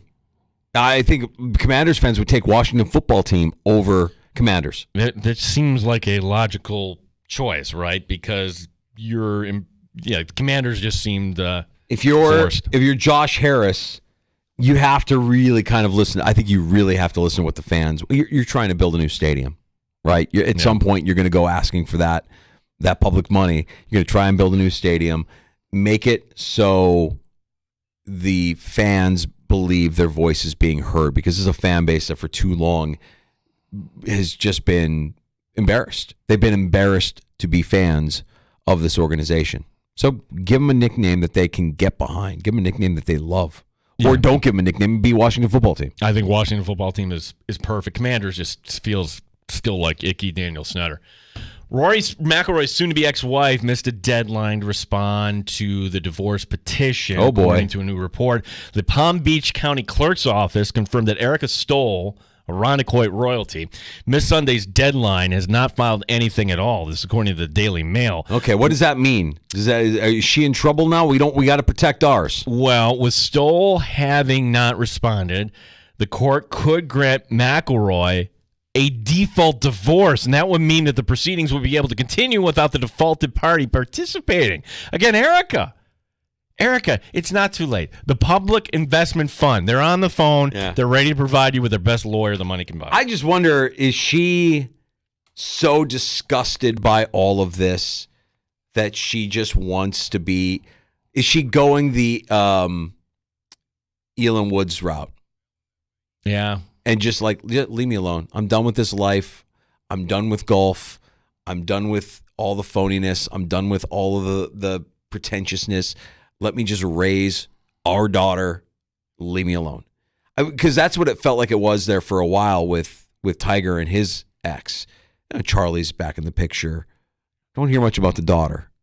Right. So, like, what does that look like down the road? I feel horrible for the kid. I feel horrible for Poppy having to go through this as she grows up. And I feel horrible for Erica as well. But what does it mean when she's not meeting deadlines? Does it mean she's against the divorce? Or does it just mean I don't want anything to do with any of this because it's just so hideous and it just hurts so much? That's tough, man. I really don't know. I've never gone through it, so I don't know what it means when you miss this deadline. I don't know. But you and I have had friends that have gone through it. It's brutal. Yeah. And you're dealing with it at that level where poor Erica's got paparazzi following her around. Yeah. Exiting the gym. Well, she had her wedding band on. What does this mean? Ugh. What an ugly scene. Hope it was worth it, Rory. You're not welcome. You're not welcome in our community anymore, pal. You don't do that to Irondequoit royalty. U.S. Open next week, by the way. We'll be talking plenty of golf throughout the course of next week. We'll, I'm sure at some point we'll have our guy Brian Koziel on from Tee to Green at some point next week, and we'll get ready for golf's third major of the season. You can always reach us. We got calls coming up in last call at 866-4326. But if you're a former West Sider, like Steve says he is, well, why are you former, Steve? Like Stephen Victor? Well, so I left Rochester in 1988. I moved to Boston for 40-plus years. Had to get divorced to move back to the place I love, and I don't know that I want to go back to Greece. Well, hold on a second here. Whoa. Former West Sider. Where you at now, Steve? I am in Fairport Village. Okay, Steve is in Fairport, loves Fairport. Fairport's lovely. Have nothing against Fairport. But I'm not going to sit here and listen to you badmouth the West Side, buddy. Listen, I love the West Side. I loved where I grew up. I went to Greece Arcadia, greatest schools when I graduated many, many, many, many years ago. I love Greece. I have much family in Hilton and Spencerport. I love the West Side. You're hitting all the beats. I work in Chilai. Yeah. So I could go back. But, so anyhow, the main point is the divorce question. The fact that she hasn't responded, keep in mind, first of all, that this is family court. It's not criminal court. Yep. I've been through this. I went through a divorce in Boston, a 40-year divorce, and I married into much money. Okay. So the fact that she hasn't responded really doesn't mean anything, because it's really up to the judge in family court what he or she is going to do about not responding to a deadline. Okay. Now, my perspective is from Massachusetts. It's not from Rochester, so maybe it's different in New York now. I wonder, does it look bad, though, in the eyes of the court? I'm coming back hard. She could be saying, I'm coming back hard, or she could be saying, I just want to make it end now. Okay, so she could be lawyering up and making a case against Rory to take him for everything, which is what we hope she's doing. Or she could be, like, the only thing that makes me nervous, Steven, you can tell me where you come down on this, by missing that deadline, does she show some sort of irresponsibility that might force her to lose some time with her kid? Nope. Because in family court, and it's the truth, because remember, these are mom and dads that are, despite not being married, they're still going to be mom and dad. Yep. So they're struggling with this whole thing themselves. How do you deal with this? I went through it. My kids were grown, graduated, living on their own. But their kids are not that old. They're young, from what I understand. Yeah, Poppy's like 2 or 3. Yeah, it makes it way more difficult. Yeah. So it's two moms and dads that, one of them has decided they don't want to be married anymore, and here we go. The other one might still be in shock. So really, everything's up in the air. The lack of response, I guess, the answer here to me, from my perspective and my experience, which might mean nothing here, is that none of this might mean nothing. Okay. And it's family court again. Remember, it's family court. It's not criminal court. It's not trial court. It's none of those things. It's family court. Courts that are devised, and how do you deal with family trauma that's become legal, right? It's awful. Steve, I know you're enjoying your life there in the village of Fairport. Well, listen, welcome home, Steve. Yeah, welcome back. Welcome back. By the way, when you decide... I listen to you guys every day. You guys, I lived in Boston. I listened to EEI for years. Yeah. You guys are the greatest sports show in the world. I watch you on YouTube. I am so grateful for you two, and I mean that sincerely. Wow. And I love the names. Seriously, you guys are awesome. You're awesome. And you talk about the teams that I care about. And you live here. You're not somebody broadcasting from L.A. or New York. Adding this to the wall of morale. This is unbelievable, Steve. Morale from Steve, the former West Sider, who is now in Fairport. Oh, I was actually going to say, Steve, the next time you're not a coward, you can come to the West Side and we'll buy you a beer. You don't have to say anything bad about the West Side when we're feeding you cold ones. You guys in the War Memorial during the Amherst playoff game that I'm still trying to get over. Yes, that was nice meeting you and your lovely new missus, I assume, then, Steve? Yes, that was the new Mrs., and she is looking at me right now like, who are you talking to? Hey, have a great weekend, buddy. And, Thanks for the call. The other thing I love about your show is talking about garage door screen porches. Yeah, man. West Side, you know what it's about. So everywhere I lived in Greece, I went to Arcadia. I lived off of Mount Reed Boulevard across from McGuire, Churchill Drive. And everybody has. This is setting up for a sports bar party at the Garage Mahal. That's what this is setting up for. I mean, at some point, it needs to be a Garage Mahal bar. I mean, the Rochester Beer Park is close to it, but it needs to be somebody's garage. Mm-hmm. I was fortunate to have a family member in Greece close by that always had an old fridge with a kegerator built into it that had Jenny Light on tap all the time. Talking our language, Steve. Have a great weekend, buddy. Thanks for the kind words. Thank you, guys. Keep up the good work. You got Thanks, it. Steve giving us a little clarity there on what could be next for the Rory-Erica split. You added that to the wall morale, right? Yes, that was too kind. Morale. Way too kind. Can't believe. We're opening the show with that on Monday, right? Dan DeLorean, tag that. Check the end of the show. Get that audio. We'll need that because come Monday, we're at our new digs. Our new studio come Monday. Listen, Derek is working all weekend to get this set up. Now, it's going to actually be Joe Capogreco. So when you get up Sunday morning, maybe you're driving to church, maybe you're driving to the gym, whatever it is you do, listen to the Italian Carousel for the latest Italian soccer scores, by the way. From Italy. And Joe Capogreco gets to christen the new studio. I'm really nervous. I'm really nervous that Joe and his crew are going to come in here on Sunday morning. He's going to see the changes. It's going to be a hard adjustment. He might even poop his pants because of how much of an adjustment that it is. And I hope that they make it through that 2-hour bonanza, that extravaganza that is the Italian Carousel here on The Fan. If not, we'll be here on Monday, and we'll have a brand new episode starting at 3 o'clock with plenty to react to from the weekend. We, on Monday, we're going to have our buddy Dennis Bernstein, who is down in Florida. So we will be Monday's game 2. So okay, chop. Let's go hockey here. We're a little behind here. We'll also be talking way overdue Zig Verkasi. Oh, nice. So from NFL Radio, and he's a big hockey nut. We'll get his thoughts. Also a Celtic guy, I want to say. He likes his Boston sports team. So we'll get Zig on as well. We'll talk to him a little bit about not just the Stanley Cup final, but also the NBA finals. And by the time we hit Monday, what does the world look like? Are we talking about Boston with the stranglehold and a 2-0 series lead, or are we talking about the Panthers? Well, we'll be here on Monday to talk about all of it. We'll have JR Sport Brief for you next on the Fan Rochester. Before we cut out, it is me, Danger, for FanDuel Sportsbook, official partner of 95.7 The Fan, and the NBA Finals are here. They are in effect. FanDuel is giving you the chance to win alongside the champions. Right now, new customers get $200 in bonus bets with a winning $5 bet. That's $200 to use on same-game parlays, live bets, and so much more. So you've got Dallas now in a 1-0 hole. Do they bounce back? Do you take Dallas with the 6.5 points for Sunday night? There's no better place to bet all the finals action than America's #1 sportsbook. Just go to FanDuel.com/Mike to get started and take a shot at an extra $200. FanDuel, official sports betting partner of the NBA. 21 plus and physically present in New York. First online real money wager only. $5 first deposit required. Bonus issued as non-withdrawable bonus bets, which expire 7 days after receipt. Restrictions apply. See terms at sportsbook.fanduel.com. For help with a gambling problem, call at 1-877-8-HOPE-NY or text HOPE-NY 467-369.